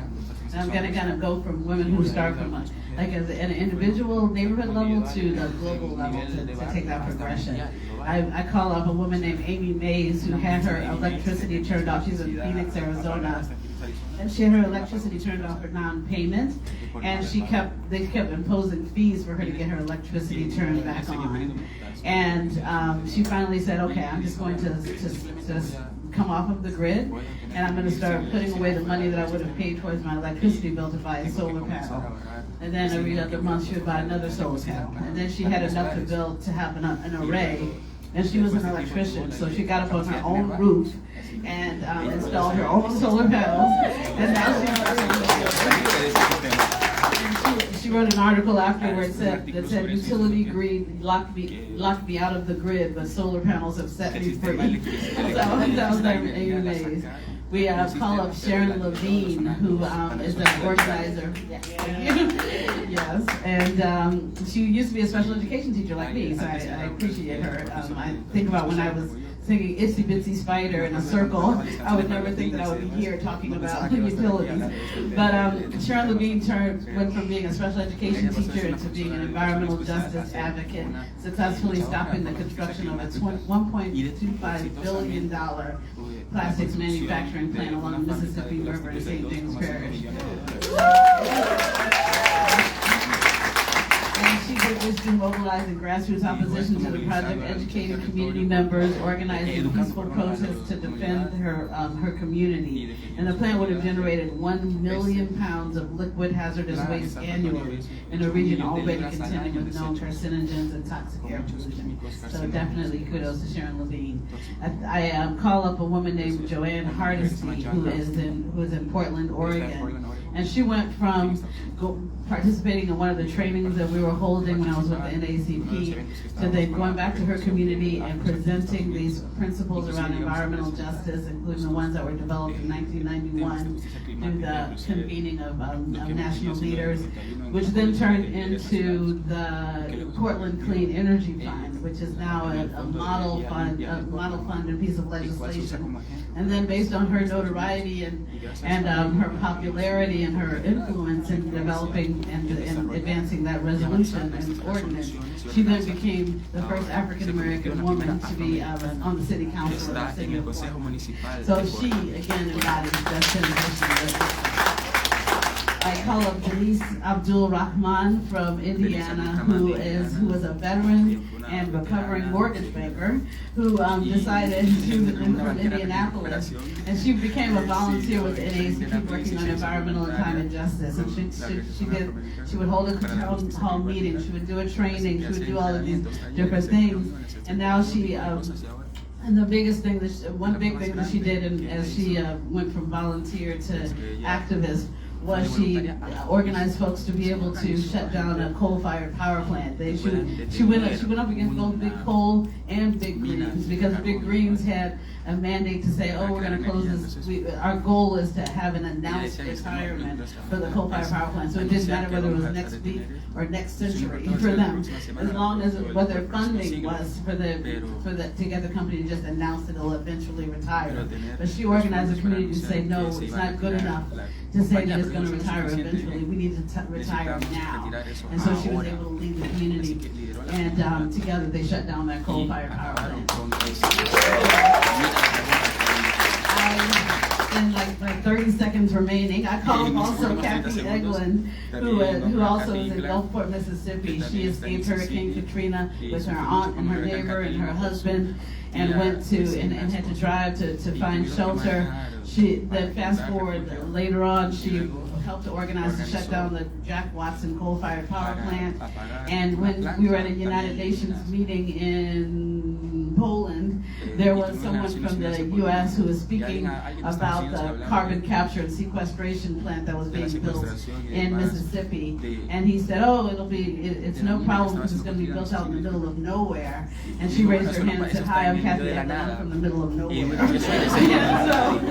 So she went from local activist to global activist. So I'll just end by saying, so the person will put down the 0-minute sign. I'll end by saying that Just Transition really looks like these sisters, the sisters I described, the sisters on the panel, and what they all have in common is a vision that goes beyond the narrow interpretation of what's feasible, and instead leads with a vision of what can it take, what should be, what must be. Standing up in the forces against the forces of doubt and opposition, these women embody the fortitude within a quote that I'm sure was written by a black woman that says, they whispered in her ear, you can't withstand the storm. And she whispered back, I am the storm.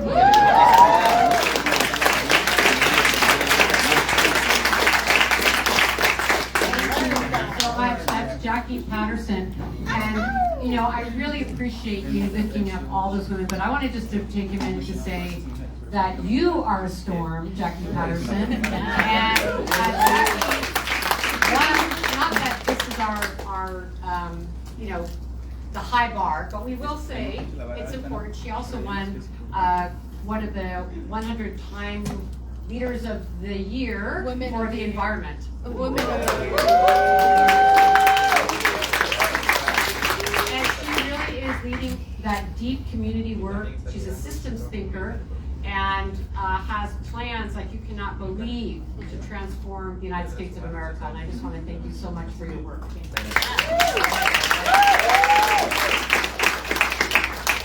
And now we have the honor of hearing from Patricia Gualinga. And we have the kind translation happening here. To remind you again, she is a Quechua leader from Seriaco in the Ecuadorian Amazon. And we're really honored because we have this amazing project we're doing. And as Jackie said, you could see that on our first panel, we were really focusing on ending fossil fuels and all of those initiatives. And now we're talking more about the solutions and what people are doing. But say what you will. I don't want to, everyone can talk about what they want to, put it that way. You have the floor. Thank you. Buenas noches, ya. Gracias por la invitación. Pienso desde la partida, desde la entrada, que la solución a todos los conflictos tiene un gran nombre y es el nombre de mujeres empoderadas. Good evening, everyone, and thank you so much for the invite. I want to start with saying that the solution and the beginning of the solution comes with empowered women.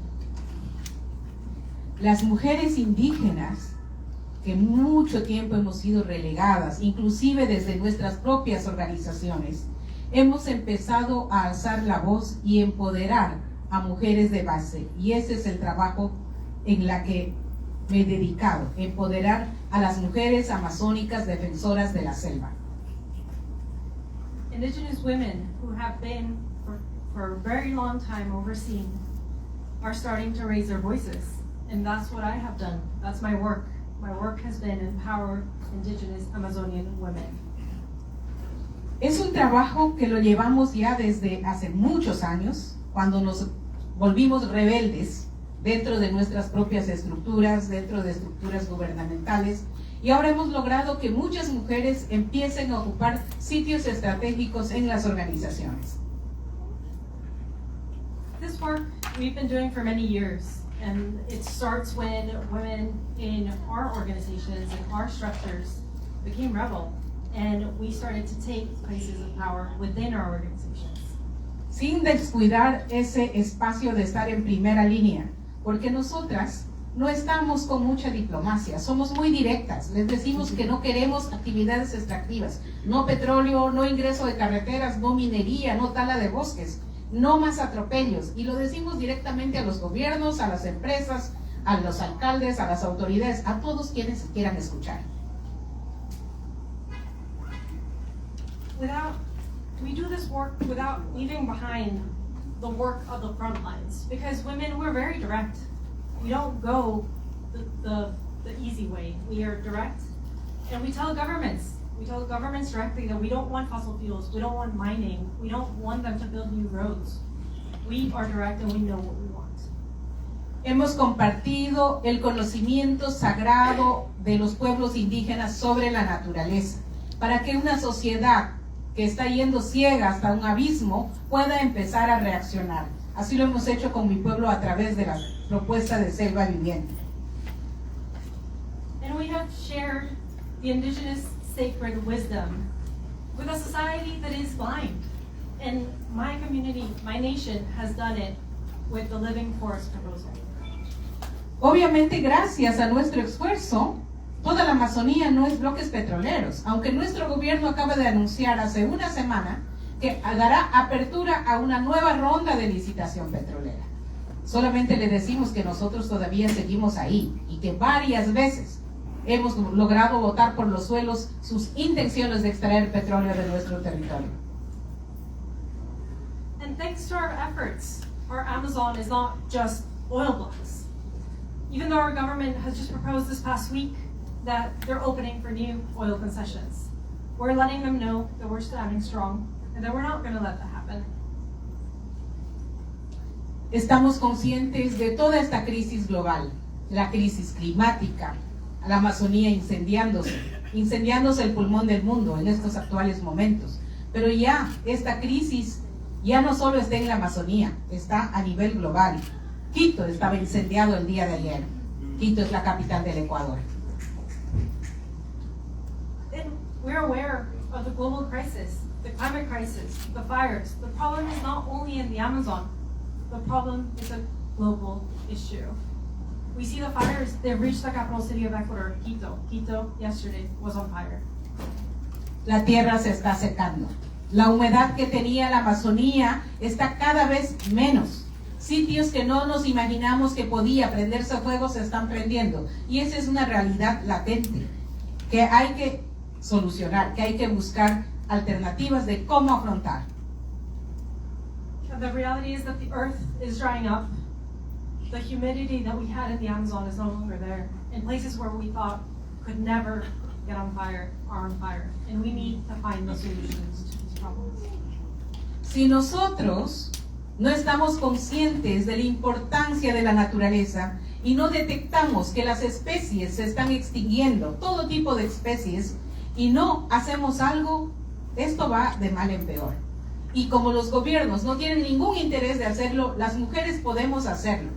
Con Osprey, con algunas mujeres hemos empezado ya a reforestar con especies nativas propias que hemos identificado para poder frenar toda esta cuestión que está volviéndose muy real en todos los ámbitos.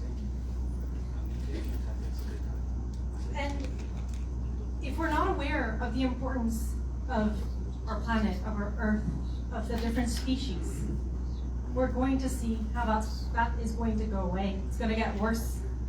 And the governments know this, but they're not doing anything about that. So that's why with allies like Osprey and other women, we've started bringing our species and our native species back to our lands and starting to regenerate our lands. No va a ser una reforestación de hombres, va a ser una reforestación de mujeres que sienten la tierra, que ven la semilla, que lo tocan, que lo palpan, que lo buscan y que lo ven crecer. Va a ser algo que realmente dé resultados. This is not going to be a reforestation made by men. It's going to be by women who will look after the earth, who will see it grow, who will care for it. And this will be different. Ahora es urgente reforestar de donde nacen los ríos. Nacen de los Andes, pero también nacen de pequeñas colinas en la Amazonía. Todos los afluentes del Amazonas tienen que ser espacios que tienen que buscar soluciones de reforestación, porque los ríos se están secando, el Amazonas se está secando, el pulmón del mundo se está secando y necesitamos soluciones urgentes. Obviamente deteniendo actividades extractivas, no permitiendo ingreso de carreteras, no permitiendo más deforestación. Tenemos un arduo trabajo y necesitamos un apoyo y una fuerza total de todos, una unidad. And it's urgent. This work to reforest the Amazon is urgent.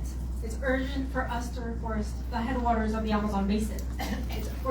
And that is the Andes, but it's also smaller mountains within the Amazon that are where rivers are born, because our rivers are getting dry. They're drying up, and we need urgent solutions. We need solutions, of course, to stop extractive industries, to stop deforestation, to stop mining, and we need the help of everybody. Pienso que las mujeres no podemos quedar en una sola cosa. Mujeres incidiendo en la política, mujeres incidiendo en la reforestación, mujeres en resistencia, mujeres que están viendo en todo sentido. Por eso inicié diciendo, la solución tiene nombre de mujer, el cambio y la transformación tiene nombre de mujer, y por eso estamos acá. Vamos a incidir y no permitir que destruyan este hogar que es nuestro planeta Tierra.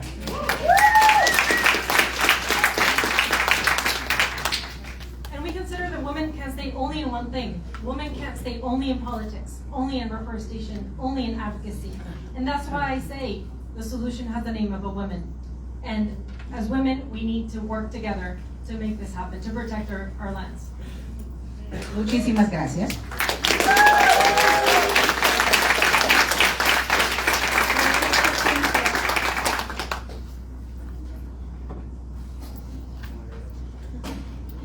Yes, thank you so much, Patricia. And I also want to say, maybe you could translate the words. I just want to thank you, Patricia, for your leadership with Mujeres Amazónicas. Patricia has been on the front lines organizing women across Ecuador for a very long time, working on different campaigns to stop the violence against women land defenders. She's been incredibly courageous. She's been doing this work a very long time, and we're so honored also to know the history of the Quechua people and Sariaco specifically, where they were able to, at the Inter-American Court, win a case against the violations against indigenous rights, and they won. So this is a very, very powerful and she's been a leader in those movements. So the Sariaco people are known as the people of the zenith, because they're known in a prophecy that when a time of great trouble came around the world, that their people would be like the sun at the highest point in the sky. They would be a beacon of light and hope and courage and strength and leadership. And I see this all embodied in Patricia, and we're very honored to do this reforestation work with the women. And specifically, part of it is to go to where the trees are going extinct. Certain trees in the Amazon are going extinct that are critical to ecological and spiritual well-being. And they're growing these trees. And we're so honored to be in partnership with you around this. And thank you for being with us. And I know you need to leave. Thank you.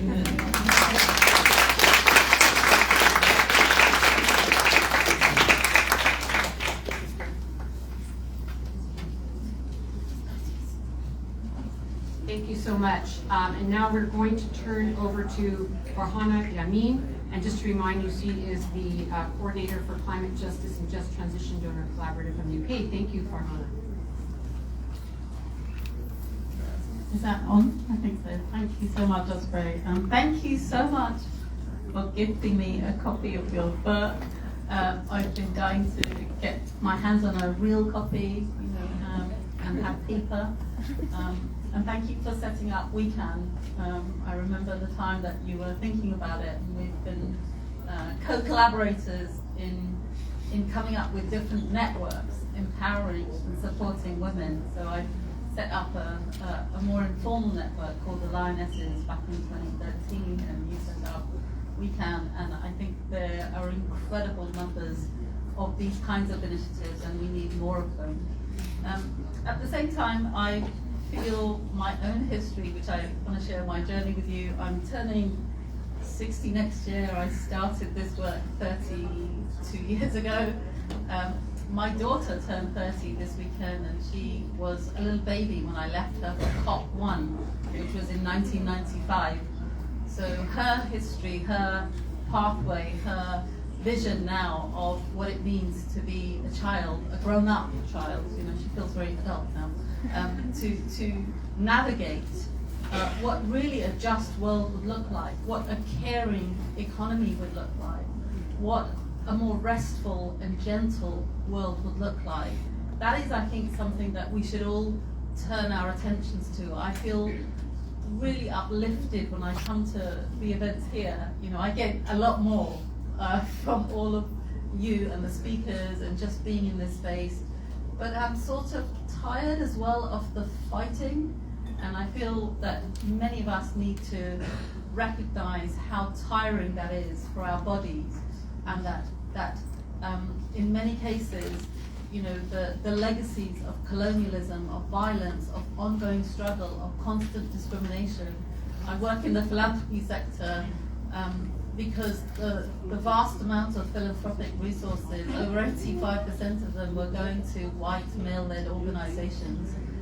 Most of the frontline communities were not getting funding, and although there have been massive increases in that funding, and more initiatives are being set up, that is still the overlying sort of reality. And the world of philanthropy in which I work is characterized by power asymmetry, so which we should challenge, fundamentally, and it should be an important part of the way in which we also look not just to funders to help us support us in fighting, but help support us in resting and also dreaming and also imagining and living in the world that we want to sort of create it. So I wanted to sort of say that because, I feel a little bit tender and softer around being here. I feel incredibly proud of so many of the initiatives that were tiny seeds or hadn't been thought about coming to fruition. I see lots of young people who are here ready to take on, the mantle of leadership, and the need for elders like myself to make space and genuinely to say, we support you, tell us what you need and we'll get out of the way, but not to also abandon you to, what is going to be a long, hard fight in every case. I think one of the things that I'm very reflective of now is that we have to focus on rest and creativity and creating a very positive way in which we talk about the world that many of us are already living in, that doing the caring, the inclusion, the radical collaborations, the support for each other, and we must talk about that in a very positive way. A lot of the way in which we speak is dominated by warlike, fighting-like, metaphors and analogies, and it's sort of off-putting.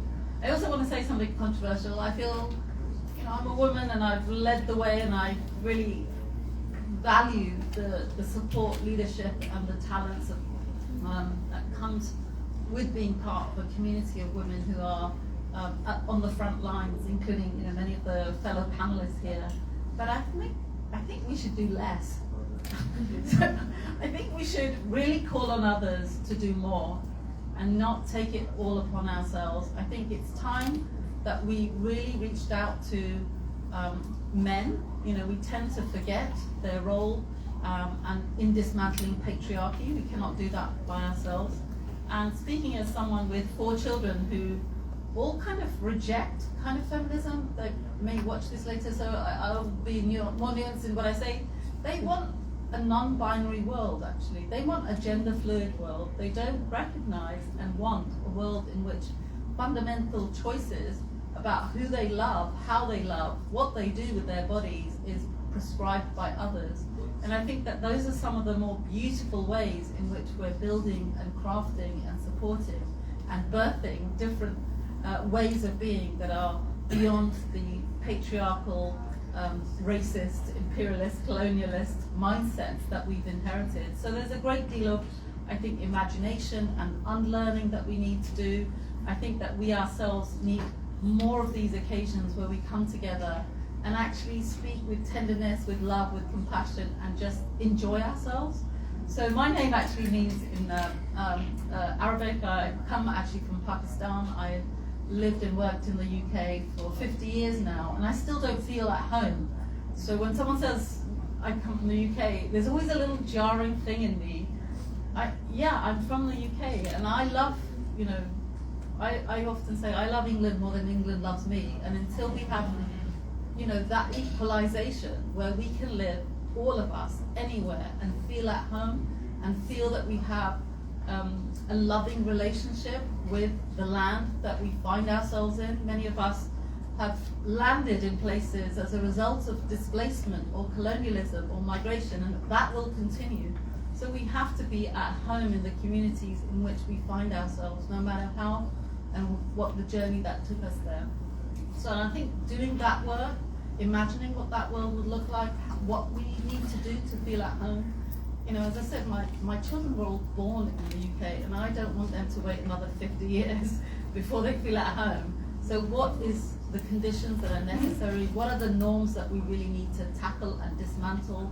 What do we now do in this great, multifaceted, amazing way in which we've, frankly, taken on so much system change, and I think so quickly that we are probably a little bit tired and need many, especially many more resources, and those with resources need to let us rest and imagine and dream. So that's the key messages I wanted to send, and I want to tell you that philanthropy is stepping up, but make them also one of your targets, okay? Because most of the money that's locked up in philanthropy comes from the extractive economy. So they're sometimes part of the solution, but they're also part of the problem, and they need to unlock and unspend and spend down most of the money that has been accumulated. So thank you, Osprey.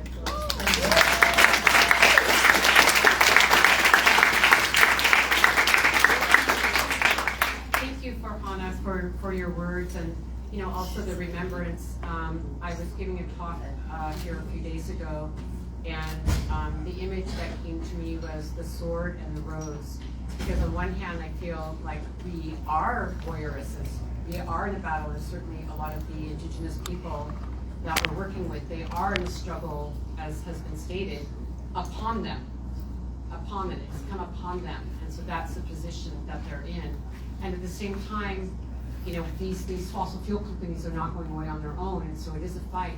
And on the other hand, not just for women or gender diverse people, it's for men, it's for everyone. We also need to nurture the rose and that connection we have with Mother Earth and the land wherever we are, get grounded wherever we are. And so it is a balance, that balance between the struggle and the beauty making and the beauty of who we are and the spirit that we bring to our communities and how we want to be and how we want to live. And both these things are going on at the same time. So thank you for reminding us of that. And now I'm going to hand the floor over to Tara Daniels, and I'll help you because we're kind of going to go, a little whiplash here. Good to see you, Sally Rani, dear friend.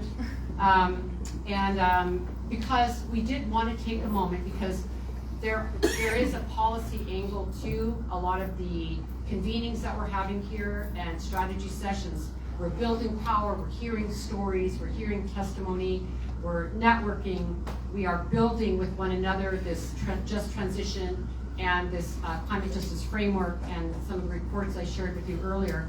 But it's also important to many of us that we keep a keen eye on governments and the actual work we're going to be doing very soon at COP29, and we're preparations for that. And so this is why I wanted to bring Tara here, because we have serious issues around the Gender Action Plan, serious issues around just transition, serious issues about climate finance coming up at this COP that many of us are going to be going to in Azerbaijan. And so I wanted to give us a window into that world, and I thank you so much, Tara, for helping us with that. Thank you so much. And I am so incredibly humbled to be here among this panel of speakers. I lead We Do's work on feminist climate finance. And is this working? I don't know. It is. It goes talk louder. Thank you very much. All right. So I lead We Do's work on feminist climate finance. And the advocacy work that we are doing in these policy-making, multilateral spaces is in collective. So when I'm following, and we're following the United Nations Framework Convention on Climate Change, the UNFCCC, I'm privileged to do that work as part of the Women and Gender constituency, and particularly our Climate Finance Working Group. Following the Green Climate Fund, or the GCF, which is the largest multilateral climate fund, I have the opportunity to coordinate with the GCF Observer Network of Civil Society, Indigenous peoples, and local communities. And I think it's important to note that our advocacy positions, even these very technical advocacy positions, are still drawing from this rich history of feminist knowledge and analysis and advocacy. And these positions have been honed over a period of years. And in part, it's because we're fighting the similar versions of these same struggles that really speak to our fundamental ideals. And the ways in which they're clashing with the dominant narratives. So as we're advocating for direct access to finance, for grant-based finance instead of loans, for truly centering human rights and gender equality in these policy processes, and for ensuring that adaptation and loss and damage are given the same priority as mitigation, we're doing that kind of year in, year out in these technical spaces in slightly different forms. And one thing I want to ask is that as I'm talking a little bit about climate finance, you don't let the term finance, thank you, you don't let the term finance turn you off, because it's not about financial calculations. I find it really helpful to just fundamentally think about climate finance as the funding that we need for climate action. And we know that for the scale of transformation that we need, we have to have the funding. And it's there.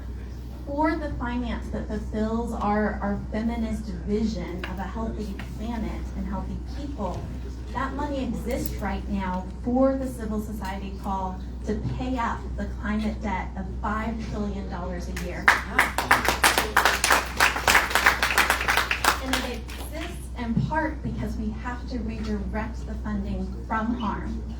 Last year in 2023, there was $2.4 trillion worth of military spending.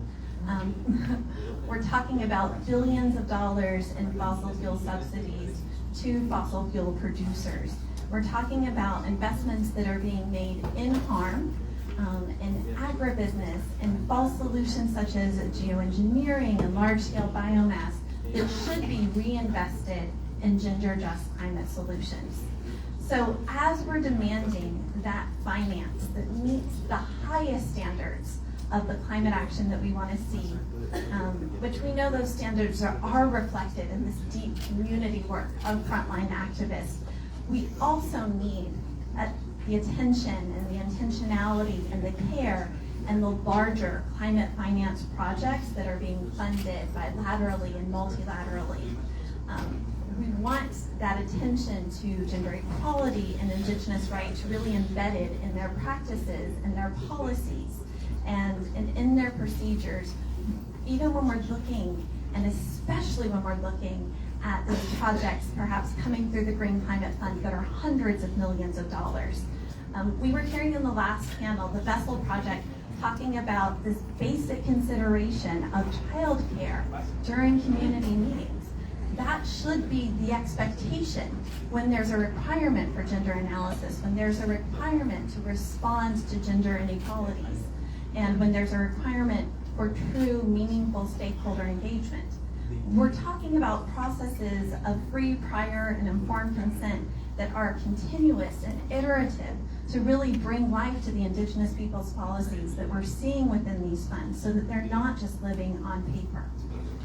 And at the same time, we know that we have to invest in really like a diversity of scale, that this work is happening at all levels.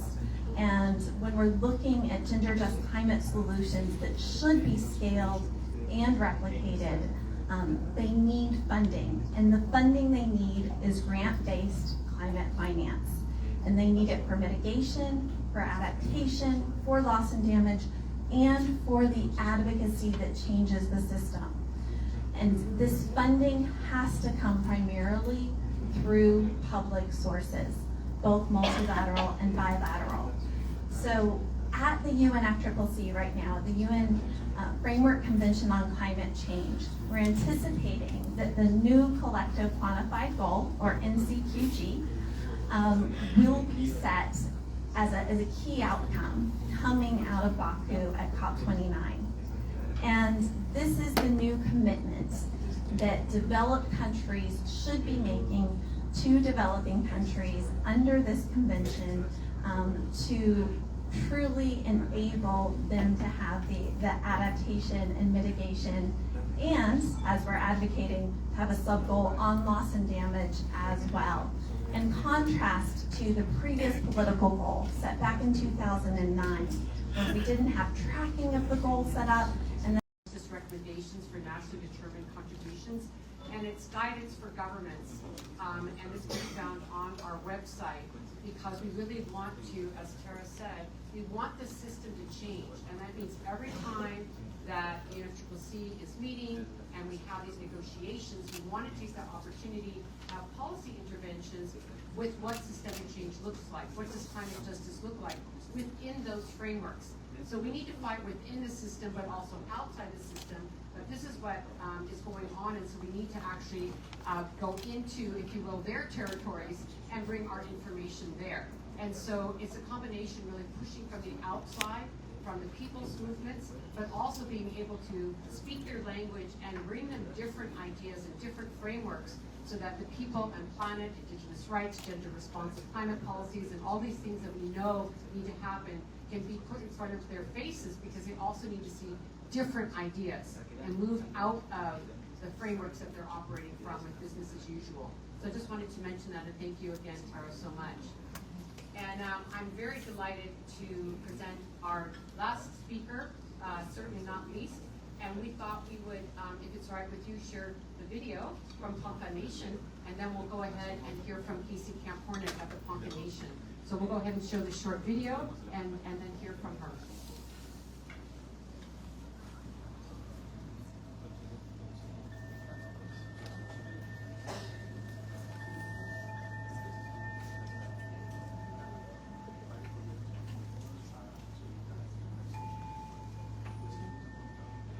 We Ponca are originally from the northern plains, forcibly removed into this territory in 1877.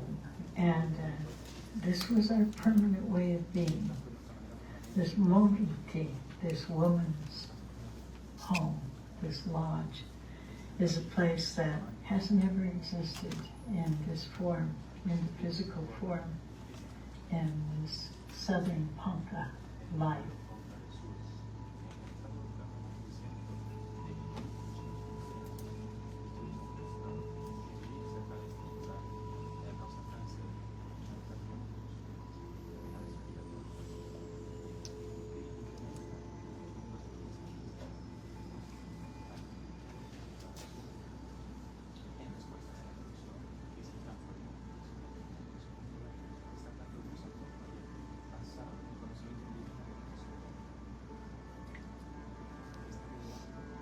We had always been taught that at one point in time people are going to look back to those of us who have that memory, that blood memory with this particular piece of the earth, to teach you, to guide, to give gentle lessons in good ways about how to reconnect with where you are now.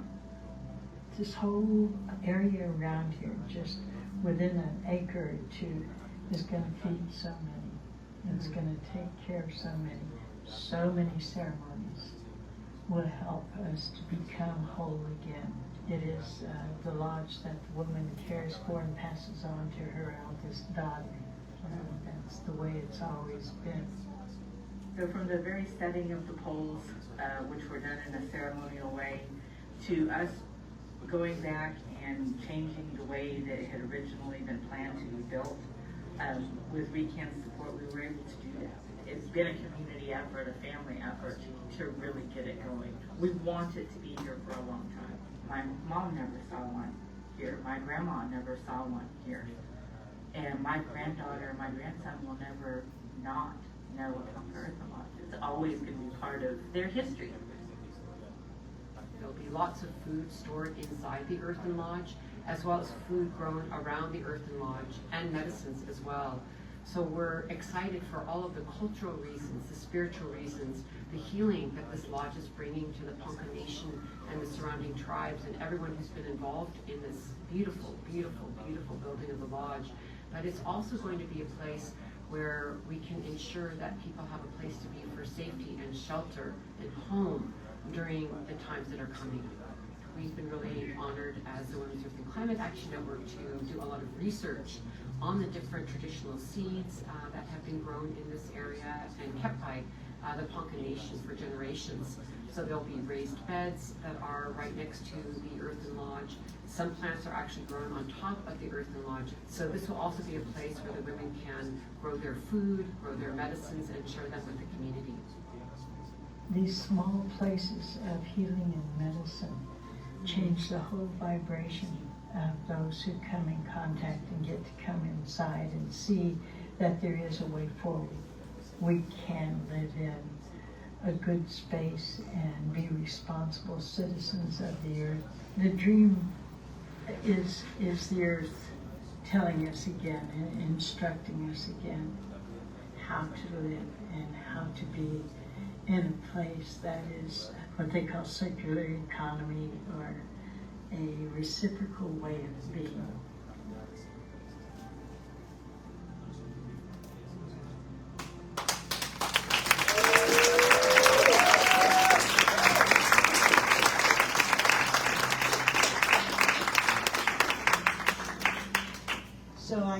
be the last speaker. So wake up, everybody.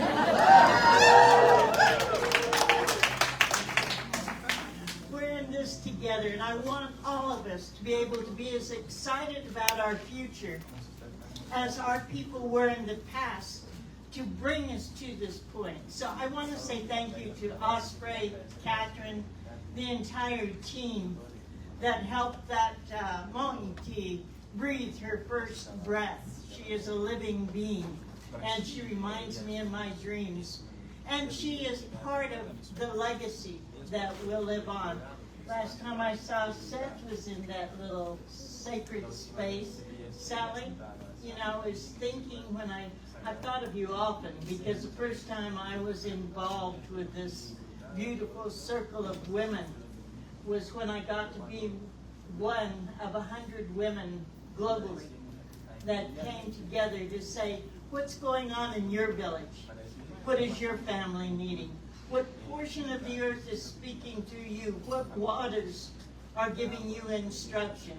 How is the wind blowing close to you to whisper in your ear what's necessary now?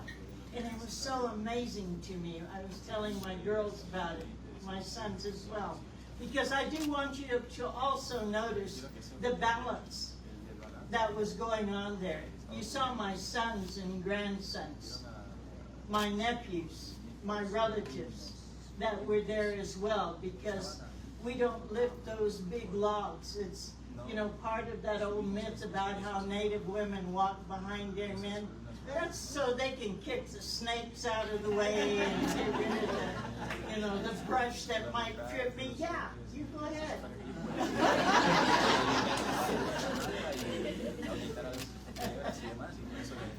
That's love. That's balance. That's where we are right now. This is part of what we're talking about when I'm listening to these incredible women speaking. I started thinking of all the truths and the ways that we have gone forward from the time my daughter, who is now working with We Can and Movement Rights, was 2 years old, and we were having a prayer service for my brothers, my daddy, that were in Wounded Knee in 1973, taking a stand on Indigenous rights. We finished the Trail of Tears at that time. She had finished a walk up the San Joaquin Valley at the age of 2 as well, on the shoulders of Cesar Chavez, as we walked and listened to Joan Baez. I'm old. Hey, you're young, man. You know what that means. Of course, I am 76, my brother.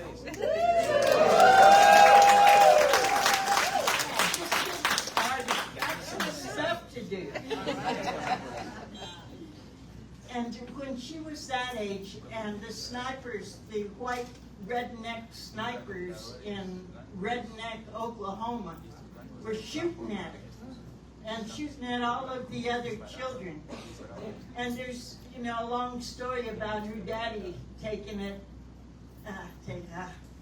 terrible bunch of stuff. But we got through that one. We got through the courts to stop the forced sterilization of the indigenous women in Oklahoma. We got to the Supreme Court for the rights of young men to wear their hair long in school, young indigenous men. And I'm saying we. I'm saying men. I'm saying women. I'm saying when we were in the American Indian movement, those young warriors, those young men walked in front of us and kicked those doors down literally and let the grandmas in to say what was wrong in the village. Because that is the way it's supposed to be. The women know what's going on in their household. They know what's going on in their community. They know what's going on in their village. And we know what's going on globally. And we know there's mass murderers on the loose out there. They call themselves the oil and gas industry. But we call them for who they are. They're the custards. Oh. I hope there's no descendants here. But if you are, step up and take responsibility. I was thinking also, we want to say all of these things that are true and about how to change, how to be new. I was reading something earlier today about land back. And I was thinking I want to do a recognition, as Osprey did, about the Delaware people, the Shinnecock people, those that lived where you and I are being blessed to have this meeting right now. And I wanted to say I acknowledge that I'm there, but what their spirits were saying to me as I'm sitting here thinking that is like, okay, then do something. Don't tell me thank you for being here on your occupied territory. Do something. That might be land back. That might be the care of Central Park, going back into the care of the original peoples who were here. That knew how to take care of her, who understood. We had a beautiful ceremony here during an international women's treaty that came from the spirit world into the real world. And a Delaware woman, a Lenape woman, said, I know the sacred spot of our people. And she took us into Central Park during a lunar eclipse and took us to some sacred rocks that were there. And while we were there, you could feel the essence. The sounds of the city went away. A red-tailed hawk came and sat in a bush and took part in the ceremony. A cardinal came and sat and sang while we sang and smoked the sacred pipe together. Everywhere on earth is a sacred spot, but how do we move into that territory of recognizing it in a real way? How about when we talk about climate, as we did when movement rights came into Ponca territory, and we worked through community meetings and then into council meetings, and we did pass a rights of nature statute, an immutable Ponca rights of nature statute that was following us putting a moratorium on fracking and injection wells. There's been a series of events that's brought us all this far. All of them are important. All of them are part of the base of how we get to where we're going. And we're this close. But in that immutable rights of nature statute that will be enforceable in just a short period of time, we not only named the immutable prayers that showed us the living portion of who we are in relationship to all that is, not as natural resources, but as sources of life. We talked about climate herself, climate itself. Climate has a right to exist. Right now we're in the middle of a purification where the winds are stronger, where the water goes where she wants, where the wind blows where it needs to, where the fires are happening. Those are natural laws. Those are inherent, as is the right for climate to do the purification of our Mother Earth on behalf of all of our living relatives, because humans are the only ones that are really messed up. We're the ones that can also make those corrections. And it's very important that we begin to look at things. What if, for instance, when I'm thinking about land back, what if all the national parks that were stolen from the indigenous people here on Turtle Island were put back in the caretaking of the original peoples, that Wakanda, or the Great Spirit, as caretakers, not as owners, as caretakers? How would that affect the relatives? How would that affect the deer and the river and the farmers and the ranchers that live all the way around? This is a win-win thought. Land back is relationship. It's about our relationship to what the Mother Earth is telling us. And by the way, Osprey, I've been meaning to tell you, we survived a tornado this close to us in the Earthen Lodge. Yes, we went in there and she just like, gotcha. There was no problem with any destruction or any, And she just breathed through that place that shined the light on you and Catherine when you were there. Remember that? That was so amazing. Yeah, I think there was about 60 or 80 women in that lodge at that time. And everyone's genes, everyone's DNA was speaking through them. Now my Shannon comes from Ireland, and she had a very similar structure over there that once housed them.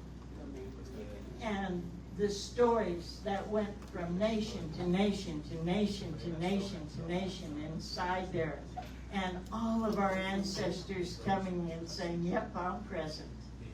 I'm present, because it is part of the earth.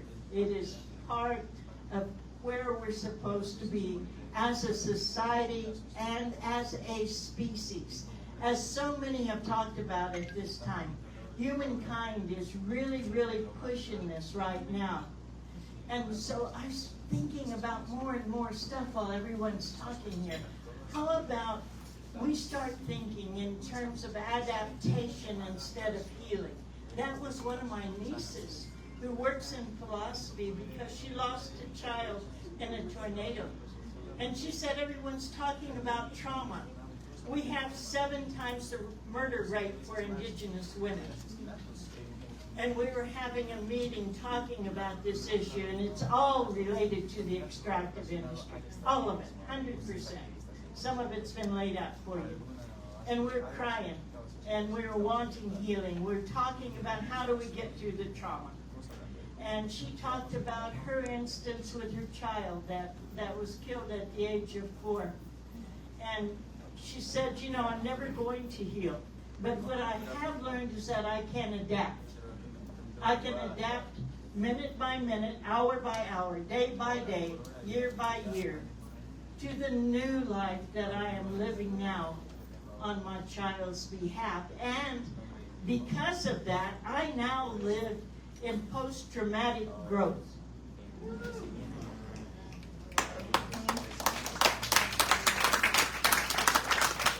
I feel as if that's where we are as a movement.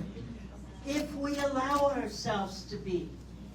If we understand that, yes, we do have to adapt in this time where Mother Earth is purifying, in this climate chaos, in this time that we have to teach the silly folks how their humanness can be relatable to the generations to come.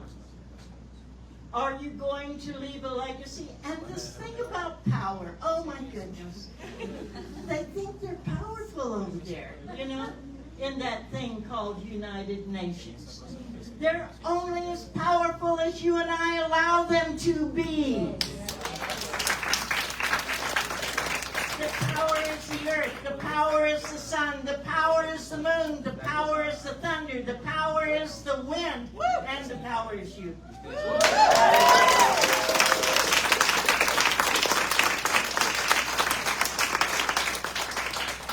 Oh, I'm liking this.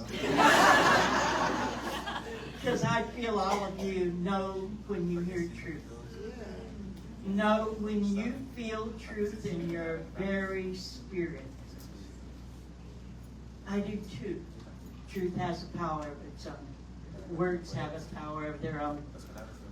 Our connections to all that is also inherent. And I'm just going to say it one more time. As water protectors, as land defenders, as human beings, we are not protecting nature.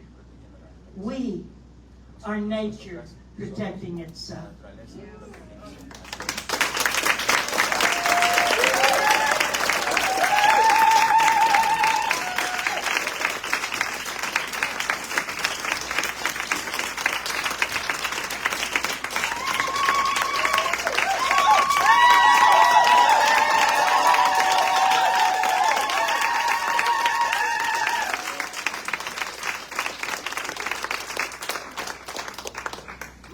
Thank you so much, Casey Camp Hornick from the Ponca Nation. for closing us out with the best words possible, and for this incredible panel from Jackie and Tara to Farhana and Fatisha and Casey. Thank you so much for the vision that you are carrying with us as we go forward through the rest of Climate Week. There's lots more work to be done here. But I just wanted to thank the panelists again and thank everyone for being with us this evening. It's been a real honor to host everyone at the Women's Against Climate Action Network. All of us to you, thank you. And also to say that we are here. We are here to support your movements. We are here to support all the women who spoke today. And it is a collective activity. And it is about men and women and gender diverse people all over the world working together. Having said that, it is the time for women's leadership. It is time for this shift, and we need it. We've talked about it all day, and it is really in our hands right now to see this shift happen, because where women are leading, the earth is healing. Yes. And our systems are healing, and it's just the way that it is. You can look up the facts, and you can feel it in your heart and your spirit, and we want to support that. So thank you so much for joining us, and we love you, and continue to stay with us. We'll be together. Thank you.